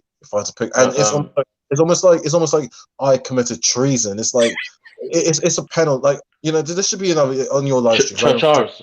It's like Charles Yeah. needs to sleep and TBC. Oh. Sorry, go I on. apologize for interrupting you, Vincent, but That's all right. I'll probably drop off now, Okay, Charles. So, uh, thank you for having me on your panel. It's always good to talk about these kind of things. definitely. Thank you very much. Yeah. Yeah, and good to talk to you, Black Commander, as well. So thank Yeah, you. Yeah, and it, actually, I was thinking of going live in an hour or so. I just need to sleep for like a couple of oh minutes, and I'll sure, be back up. I'll be on. It's what 6:40 my time. I literally live on YouTube. I depend on people like White Matters, KB, the others, and King Richards to give me more insight into British culture, so I can stay up to par. So, so yeah, that's yeah. I'm so So, sorry. Pretty sure you're preparing to go to sleep. So, All right, uh, Black oh, Commander. Thanks for appreciate it. yeah. Thank you. Appreciate it. Yeah, it's always good to be here. I'll be here yeah. more often too, just to talk about Nigeria and things like that. Like All right. it's almost 12 here right now, so Take care. All So right. Yeah. You can wake up in like 2 or 3 hours if you want. The Black let's Commander. So just wrap I'll up. see you later. And if not, then maybe tomorrow, another day. If you don't, that's fine. Don't worry about it. well, not tomorrow. I'm working tomorrow, and actually, well, I'm free Friday evening, I think. Okay. Either a few hours or Friday, whichever one suits you best. All right. Okay. All right. Yeah. Okay. But Well, you're gone. always All right. great. So, yeah, always great to be here, and thank you. I'll leave now, by the way, and I. Oh, Take by the care. way, if you're watching this video, like the video and subscribe and comment to Charles. So, yeah. Thank you. Thank you. Definitely. But yeah, that's the thing with me. White Matters. So, Yeah. That. guys, let's wrap up in the next 5 minutes. Okay. But yeah. Whenever you're doing that, the culture and the royal thing, yeah, definitely you'll hear from me, White Matters, because I have a lot to say. I do. I've just realized how British I am in America. It's made me a lot more English, and even some whites here as well have told me that. Do you have any emotion? Because I can't even remember the last time I cried. Oh, Um, I ain't cried since I was do I you can't remember. do you know the only time I actually did cry was when I actually see police brutality against black, or even like what's going on in Palestine. That's only when, okay, then that's when I really am human. Like you really like, okay, I will be like an American if you want to put it that way. That's when I don't know, for some reason when I see graphic things, horrible things going on, that to humans I actually do cry, or I get kind of emotional, or just really sad. But other than that, no, I rarely, no, not at all. Yeah. I mean, even to that, I don't cry. Obviously, I feel emotion. Don't get me wrong, and that's the Yeah. problem. People think if you're not crying, you don't feel anything. Like that's no. But I'd love to talk about that too as well, because you did say what I went through and psychology, or that it can relate to psychological issues. I'd like to explore that, see am I holding on to anything, and maybe I'll tell you a little bit more because I have other stories to tell. So no, and I to be know, fair, KB always was talking about wanting to help people like from a psychological perspective as a like non-for-profit type thing. So he would be really good for that kind of conversation. But yeah, yeah, I yeah, think I'm just writing down some of these talking points because they'd be really good live stream. Honestly, right, Vincent, to okay. Yeah. That's your why point. again, because honestly, if I was not shy like you or Charles, I could have been doing this like story time. For example, the time when I almost purchased a Confederate flag, and um yeah, I did. I don't know if you heard about that, White Matters. I almost did. I had no idea what it meant when I first got to America. I was obsessed with the You Confederate get flag. yourself killed. No, So I what almost about you? did. I almost purchased a Confederate. I had no idea what it even meant. I just liked it because it looks similar to the British flag, the colours. Okay. I said, "Oh well, Okay. let me purchase one. I'll put it in my bedroom, and then I'll also purchase a Confederate onesie as well." So if I did that, I know I would have gone viral. I know the news vans would be outside my home saying "Black man wears Confederate." I know my face would just be plastered all over the news, but thank God that didn't happen. So. Yeah, I have a lot of things to say. Even, That sounds so funny, but I'm telling you, yeah, I know. That's what I'm thinking. That if I really do story times, that's the why I was thing just. So it, so yeah, let's draw the curtain here today. yep, yep, Okay, yep. Yeah, so I really appreciate you guys coming on the live stream. It's a pleasure meeting the both of you and Black Commander. The discussion was very, very fruitful, very insightful, and I would say I've made some good friends, and I do hope that we'll continue this. We're going to do more and more live streams. So, White Matters have subscribed to your channel, so Thank you. anytime you're live, you can come in and have a discussion as well. I think that these discussions are necessary to elevate definitely. black the black race that they are in the world, whether in Africa, whether in the United States, whether in the UK, whether in the Caribbeans. Sorry. There's a lot that we can do for ourselves, and we can start by having these conversations, these thought-provoking conversations, where we ask ourselves the hard questions and try to prefer solutions and answers to them.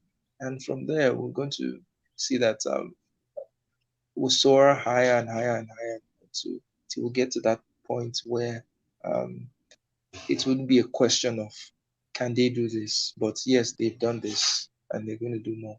So thank you guys for coming in. I really, really, You're really welcome. appreciate you. Yeah. No, you're welcome, and very nicely said as well. And I've subscribed also to your channel, so you'll be seeing me more often for sure. All right. And cheers everyone else in the chat room and everyone else who's listening. Yeah, I appreciate everyone, and yeah, thank you as well, White Manus as well, and Charles. Thank you. Yeah. No All problem. right, guys. Night, guys. All right, take care. Bye. See ya.